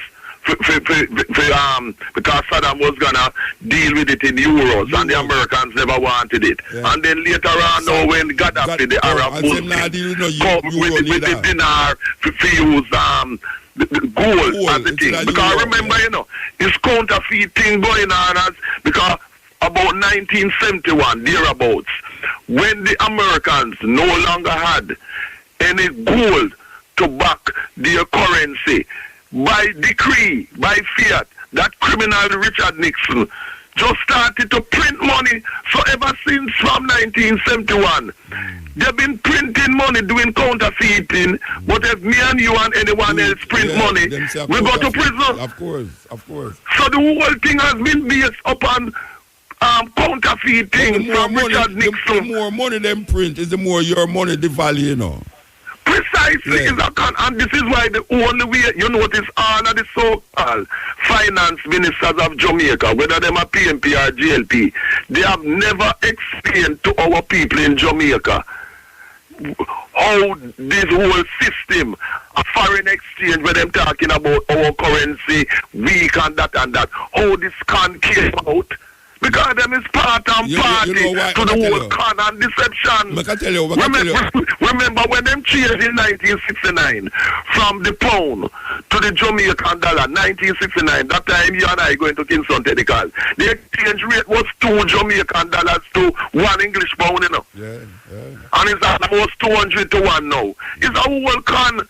They deliberately destroyed and got rid of the currencies in Africa and the rest of Asia and the rest of the world, and imposed their own currency as a way of helping to rob people. And the only way out of this thing, and they use the IMF and the World Bank, which are their institutions, to keep people in economic bondage and political bondage. And the way that we can get rid of their economic control and strangulation of our African people and other people of the world is by getting rid of their false counterfeit currency system with them dollars and them pounds and that type of thing. Because it's a weapon of destruction. But I want to tell you something, you know. A very important thing the man say, you know, is that, all right, the goal was there, you know, and what them do is make some paper because them find out, say, the goal too heavy.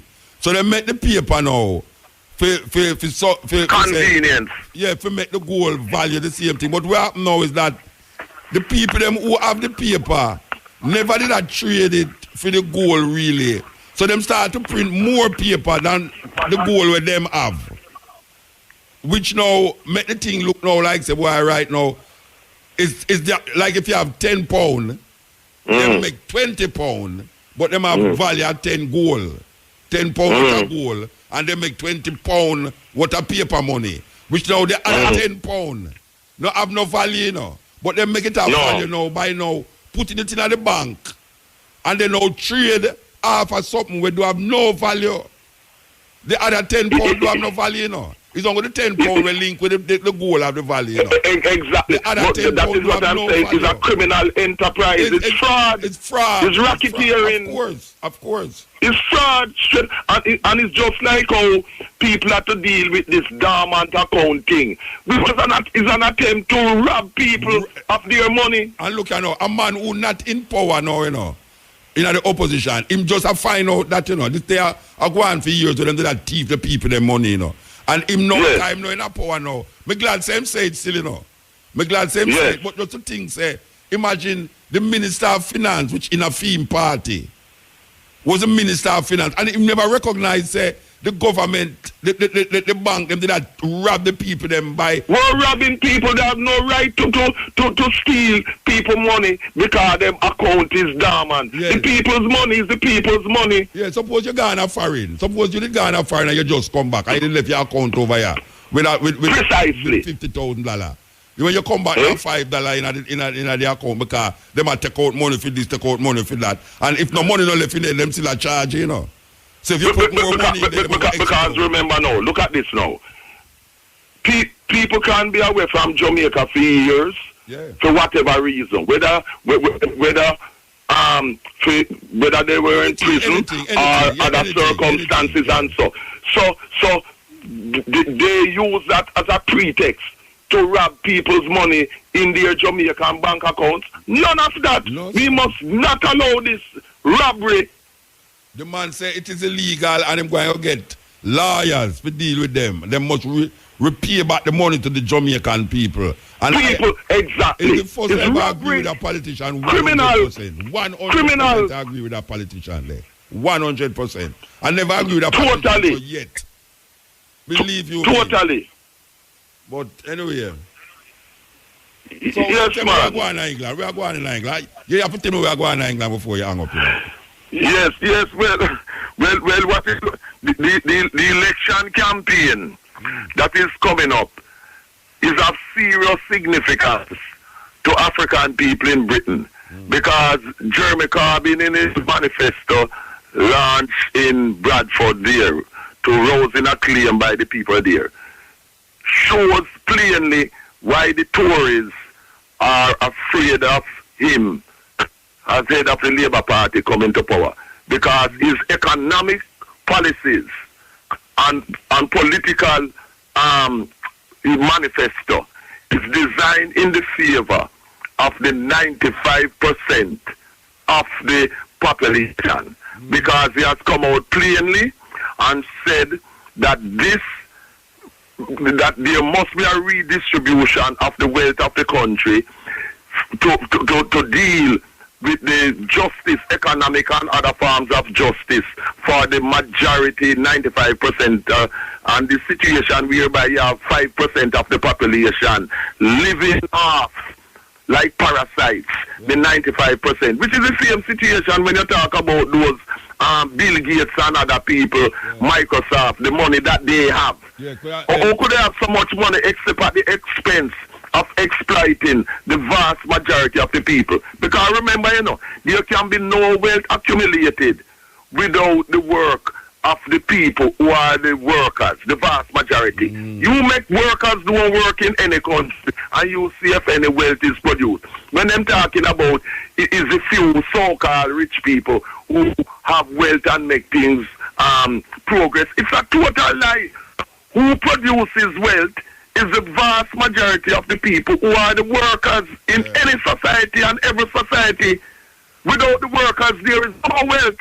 Yeah, I agree. And what has been happening in Britain in the States, Jamaica and elsewhere, is that the vast majority of the people who are the workers have been used, and the few parasites living off the blood, sweat and tears of the workers who are the vast majority of the people. Yeah. Wow. And this is why all the propaganda against Jeremy Corbyn is non-stop. And the significance for us as African people in Britain is that we are the ones who are the most victimized. Yeah. Because we are the first to be fired and the last to be hired. Yeah. And this is why this is of significance. So you think anything will make a difference, like how the French them elect a president where it's neither left nor right? No, if Jeremy Corbyn wins, and I hope that he wins, it would make a difference, because Jeremy Corbyn's economic policies are much more radical, because they are in the favor of the people, unlike the guy Macron in France who just won. Because one of the things that Jeremy Corbyn is talking about is to renationalize the energy companies, the railway companies and so on, because what has happened is that these companies, subsidized by the people's money, taxpayers' money, has been enriching the private few owners, you know, like Richard Branson with his Virgin thing and Virgin Trains and so on. They're getting money from taxpayers subsidized by the government and benefiting as private enterprises.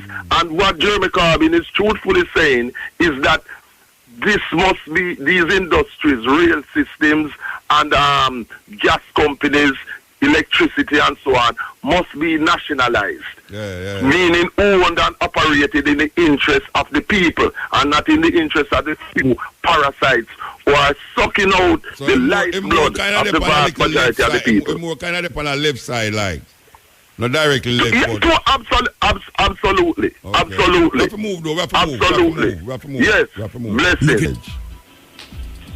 Hello? Yeah, blessed. Muta? Yes, ma'am. You know I was supposed to be the second person? Second person for what? On the call tonight. Oh. I told the lady on the switchboard that I was 94, which means that I would come in and go off. Instead, you put that brother, that you two get together and brother, it's it. But anyway, thank you for the Claude I'm glad to hear you McKay. again. I'm glad to hear you again. Hello? I'm glad to hear you. Long time I don't hear you. No, because they won't let me through. Yeah. Mm-hmm. Whenever I call you, I never get through. They don't know it's who calling, man. They don't know it's who. It's some young ladies around the front. They don't know you. I tell them I'm 94. Yeah, okay. Mm-hmm. But anyway, Claude McKay. Yes. Thank you very much for that. I had the opportunity of meeting him. Oh, yes? Yes, when I was a teenager. I walked into the Garvey Club on 116th Street, and there he was, sitting at my mother's desk. Wow.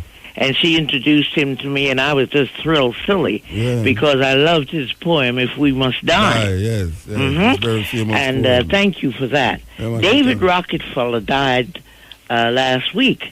David Rockefeller. Part of that Rockefeller gang. Yes.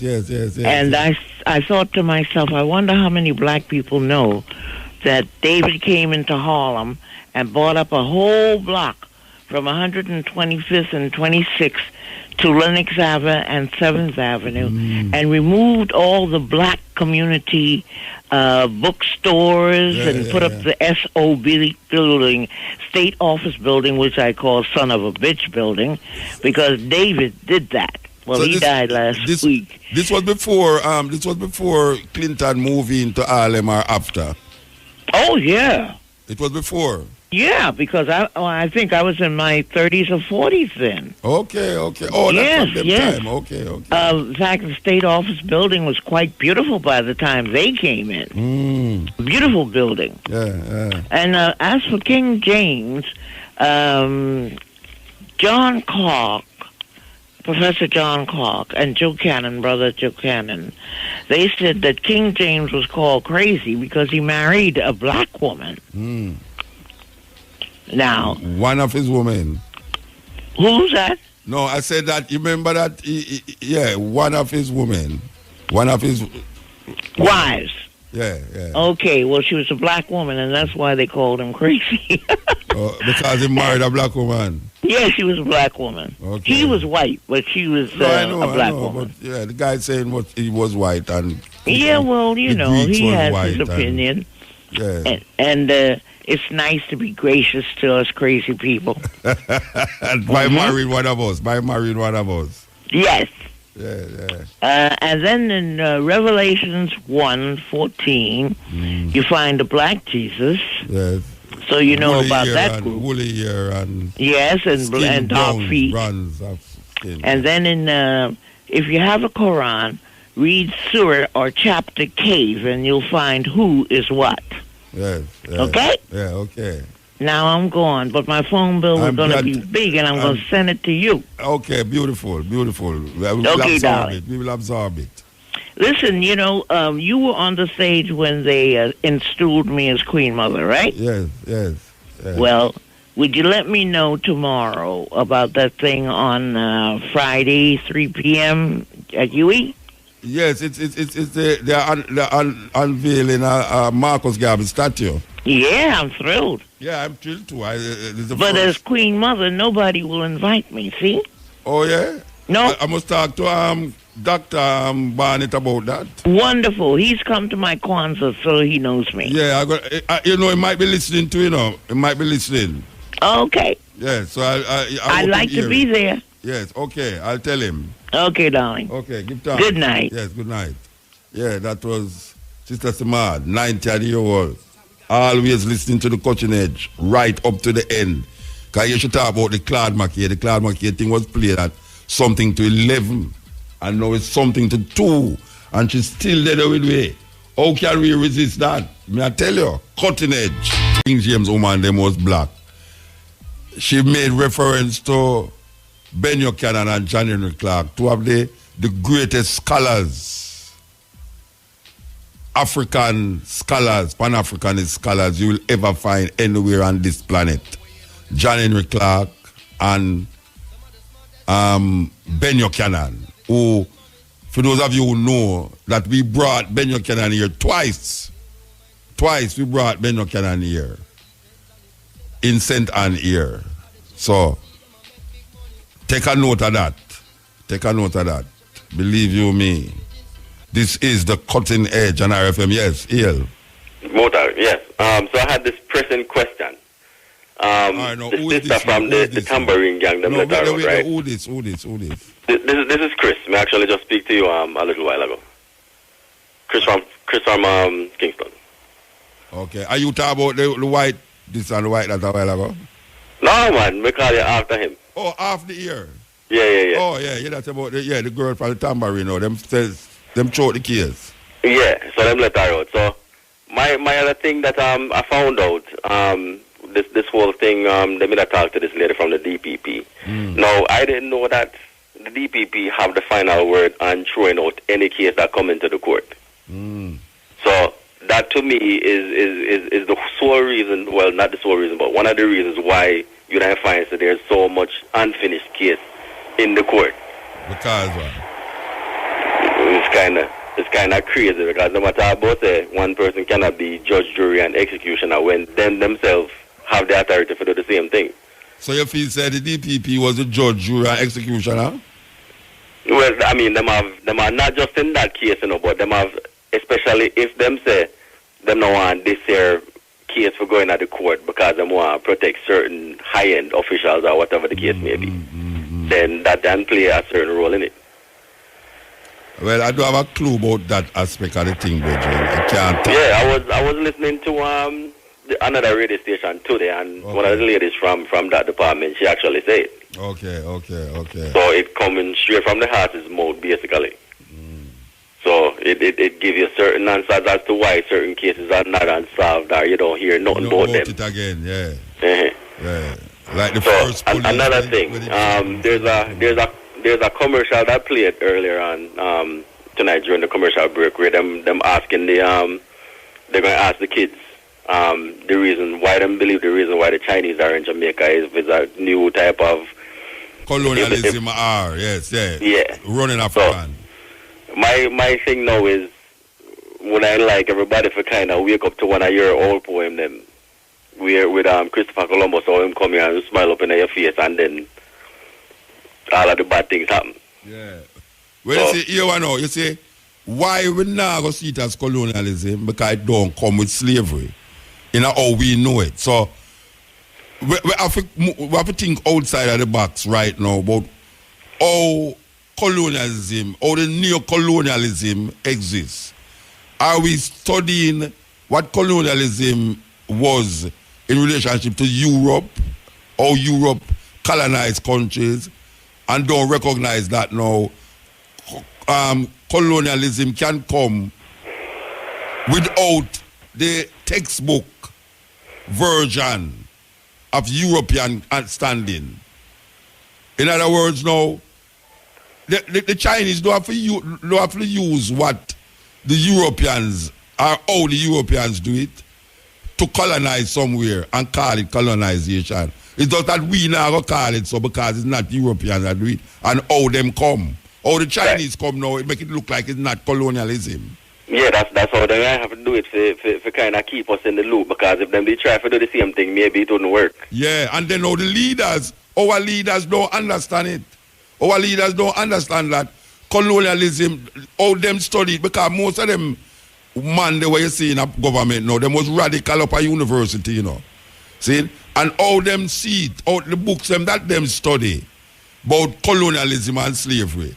It's just a way them do it. So if somebody else come with it, more than likely them now gonna recognize it as colonialism. They're gonna say it's really aid and it's one and wash the other kind of system, and it's not a one and wash the other thing. But you think that the government really don't know what is really going on, or them know, but them want to get them kickback. Them don't see it's colonialism. Them don't see it's colonialism. Them seen say is a beneficial is governments and governments. Like we poor, but we might have to get Lego more than them have to Lego. The Chinese have to Lego less and we have to Lego more. So them build the highway, so we know, because we do have the money to give them to put out feed. We say, come, we'll give you a couple hundred acres of land for you to put up hotel and them something for benefit or not. And yet still we still have to go pay feed.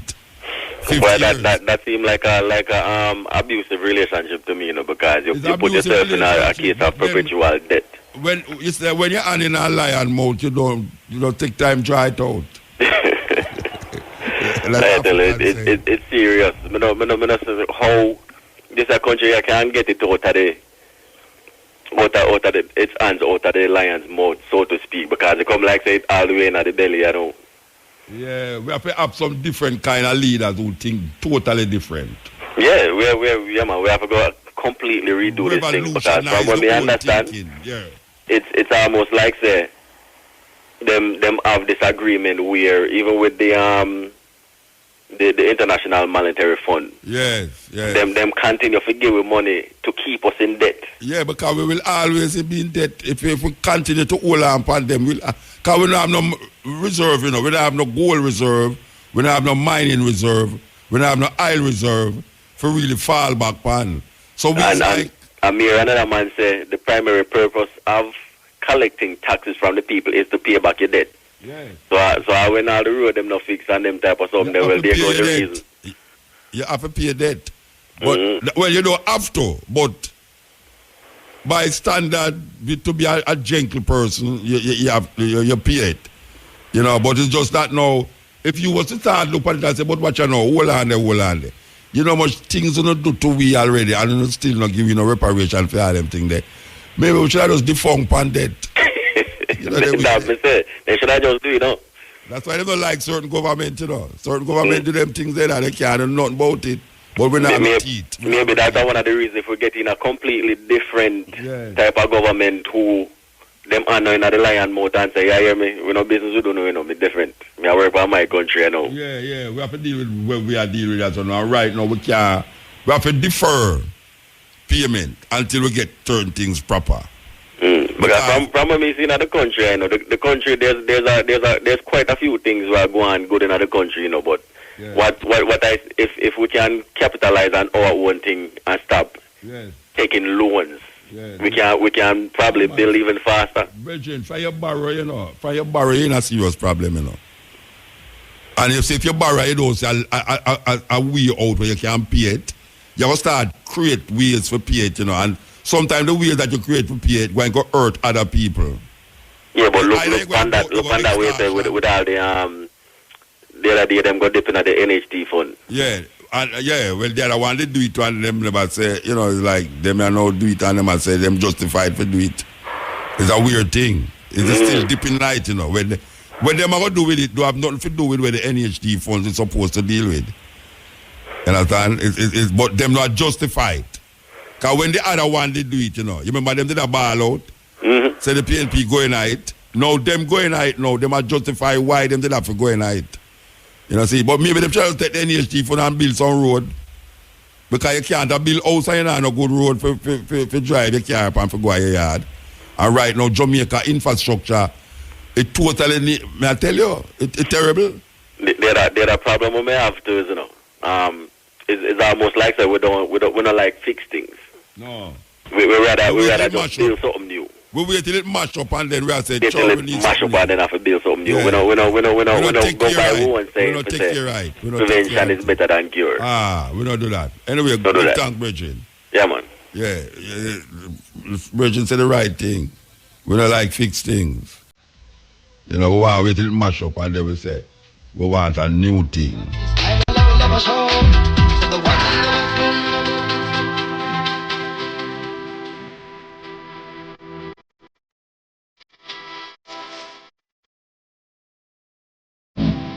Yes, Ian. Yes, Muta, hello. Blessed man. Yeah, man, first time for your program. I call from Westmoreland. All right, sir. Call from Westmoreland, from Belmont. Why you call tonight? Tell me. First time for your program. No, why you call tonight? Yeah, I call to tell about the Jacoby thing there. Friday. Okay. Yeah, man, it's a nice show, you know. Yeah, man, it was wonderful, don't it? Yeah, man. So I wonder if we get a bigger venue still next year. No, watch out. I rename that road James Jack Ruby Avenue, you know. Yeah. So forget it, a bigger venue. The possibility is yes, but you know, it in keeping with the concept and the ideas. Yeah. So we really designed to keep it. Pan Jack Ruby Avenue, you know, since it a rename, you know. I mean, it's small still because I don't listen to whole enough people. Maybe about 2,000-3,000 people. They did 4,000 people, you know. Yeah, man. Because it all done, you know. But we'll call it next time still. But I second time I attend it still, you know. Yeah, but the thing is, you can't pass the people, man. No, but at 2 time it keep, you know. So you're there all the while. Yeah, man, they let me shout it on the edge there, you know. Yeah. And the red, green, and gold glass there. Yeah, man, but Mr. Seven, you are growing now big, and, you know, man, you know why you brush up against them and all them things, and man, you lock the place, you know. You can't pass go even by a soda. Them does a ninja man driving. Mr. Ninja man driving Mercedes-Benz from running the back seat, go right up to the front up of the clock. Yeah, man, and then the bike man, them again, man. They must want to run over the people, man. I tell you, first time did a good order, but I don't know what happened there. Yeah. You know, yeah. I just that more I show you say we call about other night still because I want to talk to you about other things. The same bank business. Yeah, man. The bank can teach you money. All right, give thanks, sir. Give thanks. Yeah. Yes, credit done just in time. Yes, so here we are saying so now. You know, so we're going to forward there, so from 2 to 5:45 with the stepping razor, the art of war, you know. We have a total different program lineup. We have some interview, I think. But what interview, I don't sure if I will get him, the commissioner of police. I wonder if Shamara get him. Maybe I'm going to tell you the same already yet. From 2 weeks now, we are trying to get him still, but him will come still. Him look like him really want to do the interview with us. We're glad that him really want to do it. I can't tell we hear. Say him really is not, you know, against doing it. So we hope, if not this week, next week. You know, so we are hope for that. Yes, Ian. Yeah, A long time I sit up on the wall and watch it. That me I say. Years. But you come off of the wall now because we go lick it down, you know. Yeah, I mean, I'm going to be loved no more, but that's going to help some people no more while they live in this world. All right. No, thank you very much. I just happened to be passing by around by the Jackruby area. And so... When? Today or Friday? Yeah, Friday. You're just passing by? I tell you the truth, man. I'm an 85-year-old man. Oh, gosh, 85. I up here now, them hours they listen to continue. Look, the I listen to Muta because Muta teach a certain amount of people, a certain amount of things. But it teach the world. And who want to catch on. Okay. Yeah? All right. And believe you me, I'm not going to go too far because I'm glad my wife is asleep because all she can remember about you is that you have the 10 things then down by the ground. No, 10 things, I'm a foot your top. That's what you have down by the ground is what you have over your head. And what's having them mouth and passing mouth to the younger one them. All right, sir. All right, you see. So and you're 85. Yeah, me up here, old people listen to me them all the night, man. There are others out there who want to talk to you. A lady just called me, she's 94, you know. Look, man, you are a special person. Yeah. Don't give it up. No, all right, sir. All right. Thank you. Yes, man, may I tell you, 85-year-old, 94-year-old, may I tell you, Muta, you're going sweet at the night, yeah, man. Trust me. Not to mention the teenager, them where each up them phone in them ears and listen under them pillar because them don't want them parents to them and listen to the idiot rasta. Sweet.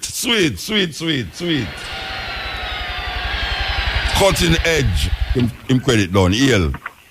Yeah, Muta, just a quick thing. Yeah. You see, what the Chinese them out do, of course, it's not colonialism. It is neo-colonialism. I that me say.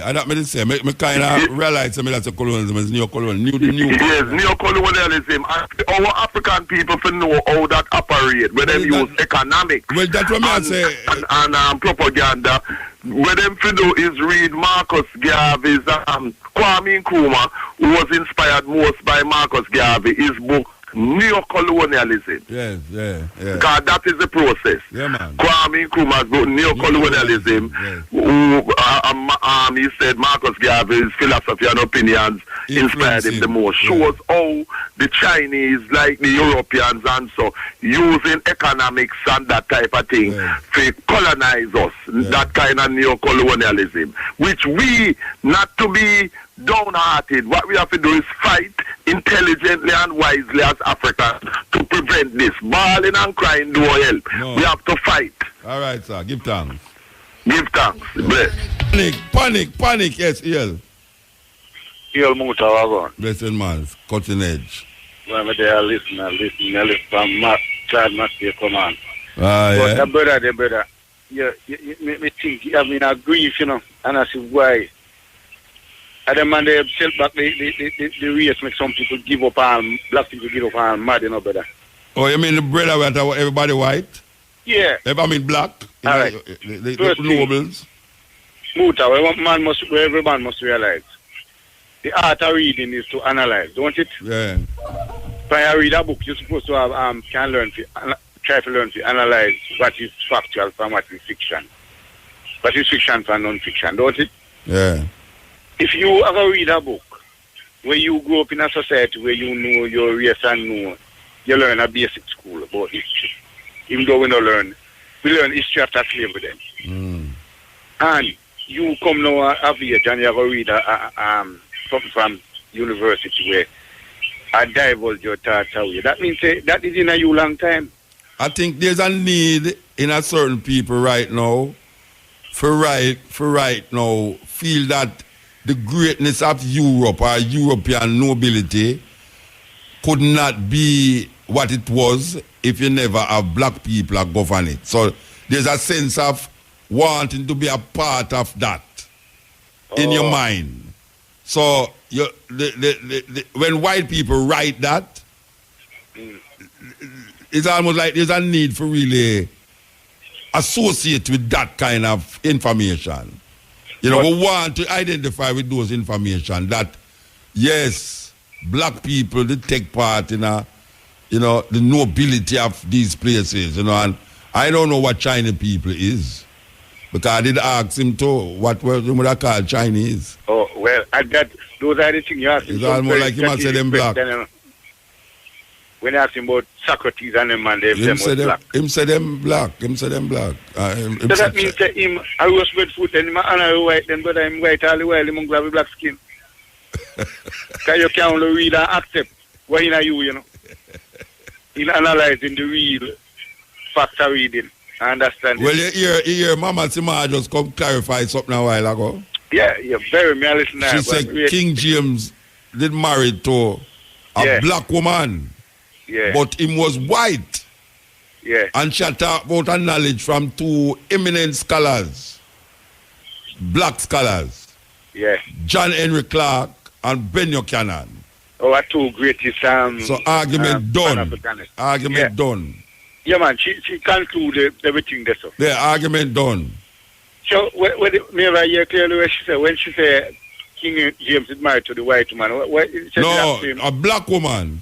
To the black woman, yeah. What did that mean? I didn't know him or what? Yeah, them say, the argument is that, them would have denounced him. Of course, them would have denounced him. Like Moses, I can't read Bible. Moses, he married to the Ethiopian woman. Yeah. Them would have denounced him and say, why you couldn't marry somebody in your race? Now, when that virgin there, listen what she said. I think most here, man, I'm not going to. Yeah, man, I work my listen. That's supposed to send a prick in a female cerebellum, my main part of my brain. Yeah. But I never expect him to say Alexander was black, you know. I never expect him to say that, you know. That's the way said the man gone, brother. And when man like them, when black people, when you hear like them, that say that, keep them confused, you know. Yeah. And you know where them use now? Them use the eminent at the university, them, and you know. Yeah, to make you feel like say you don't know where else, because Cambridge University and Oxford University, you know much things them university they put out there, and them help perpetuate the lies.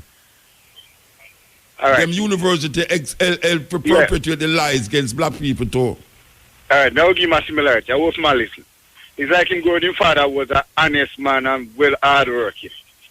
And when he become big, he might read a book where university said his father was a culprit and a thief and a pirate. You might believe that today. Yeah, I don't know.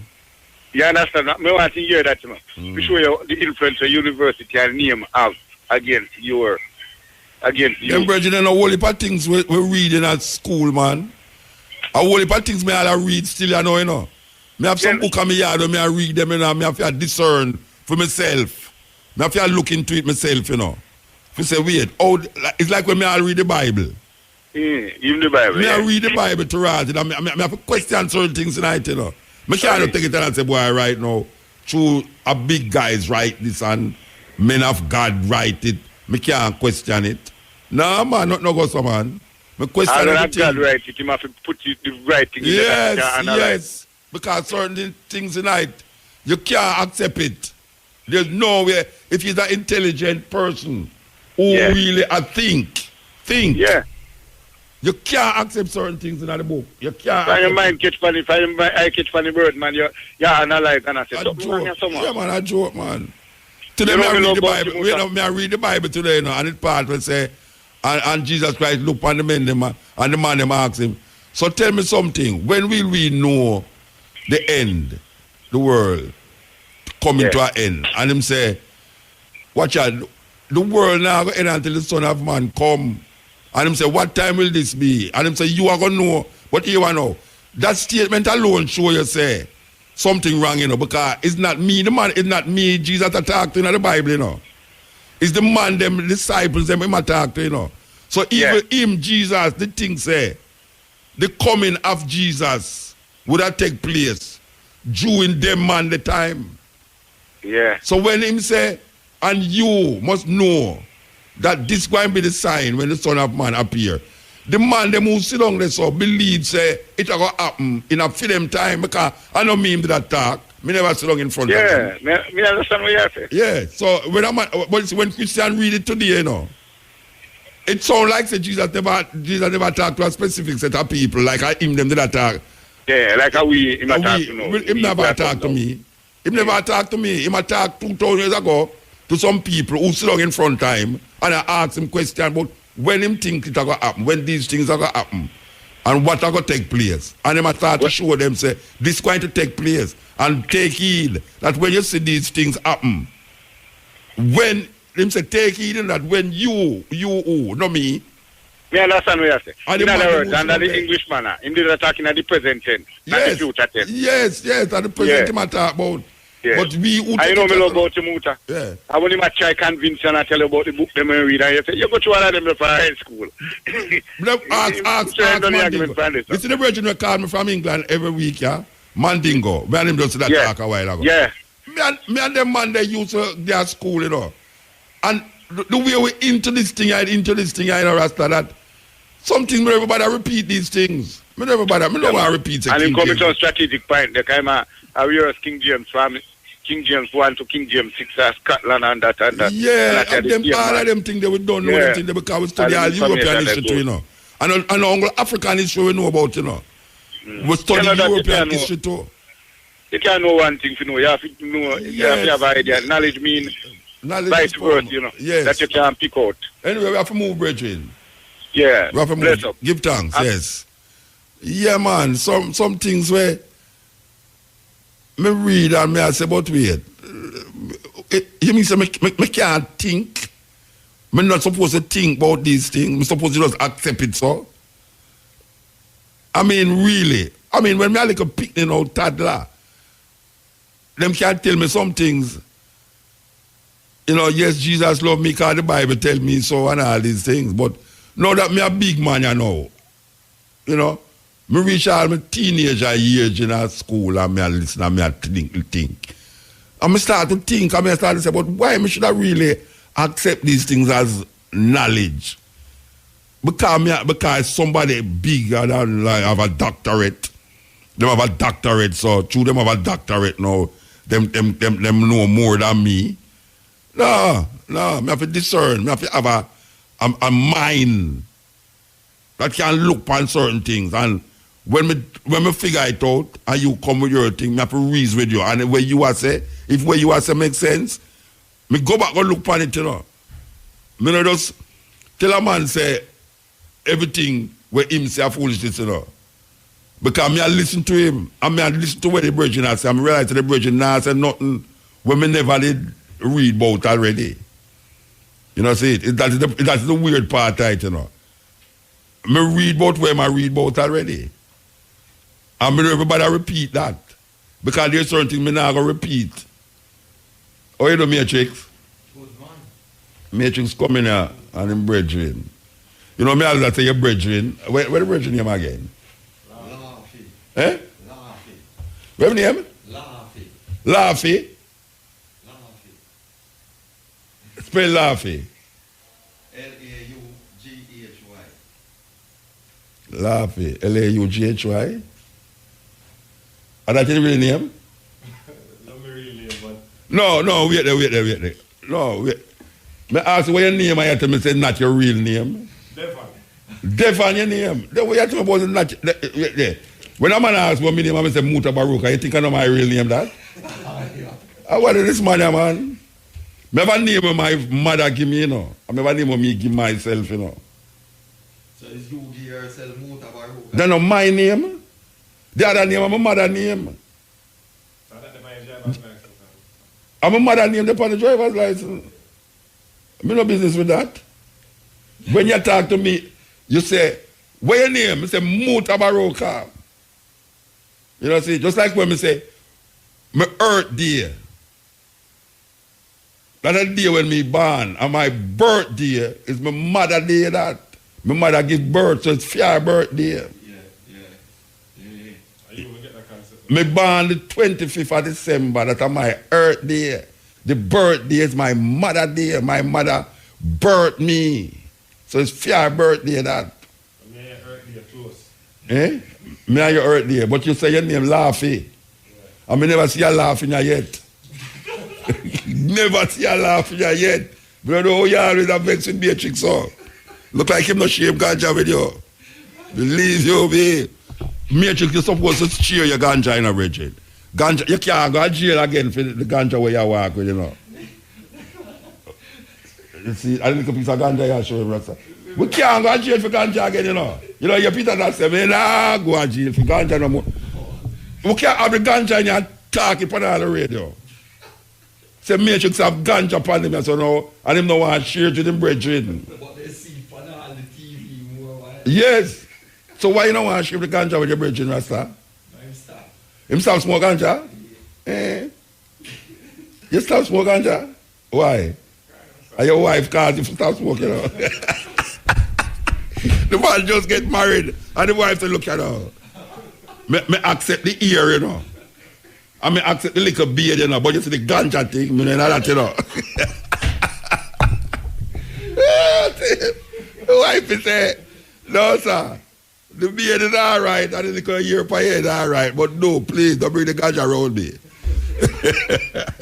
So you're at it, we give thanks to the moment and the energy, you know. So we are going to come forward from 2 to 5:45 with the stepping razor, the art of war. So here we are going to that tune now, believe you me. A long time I don't play that.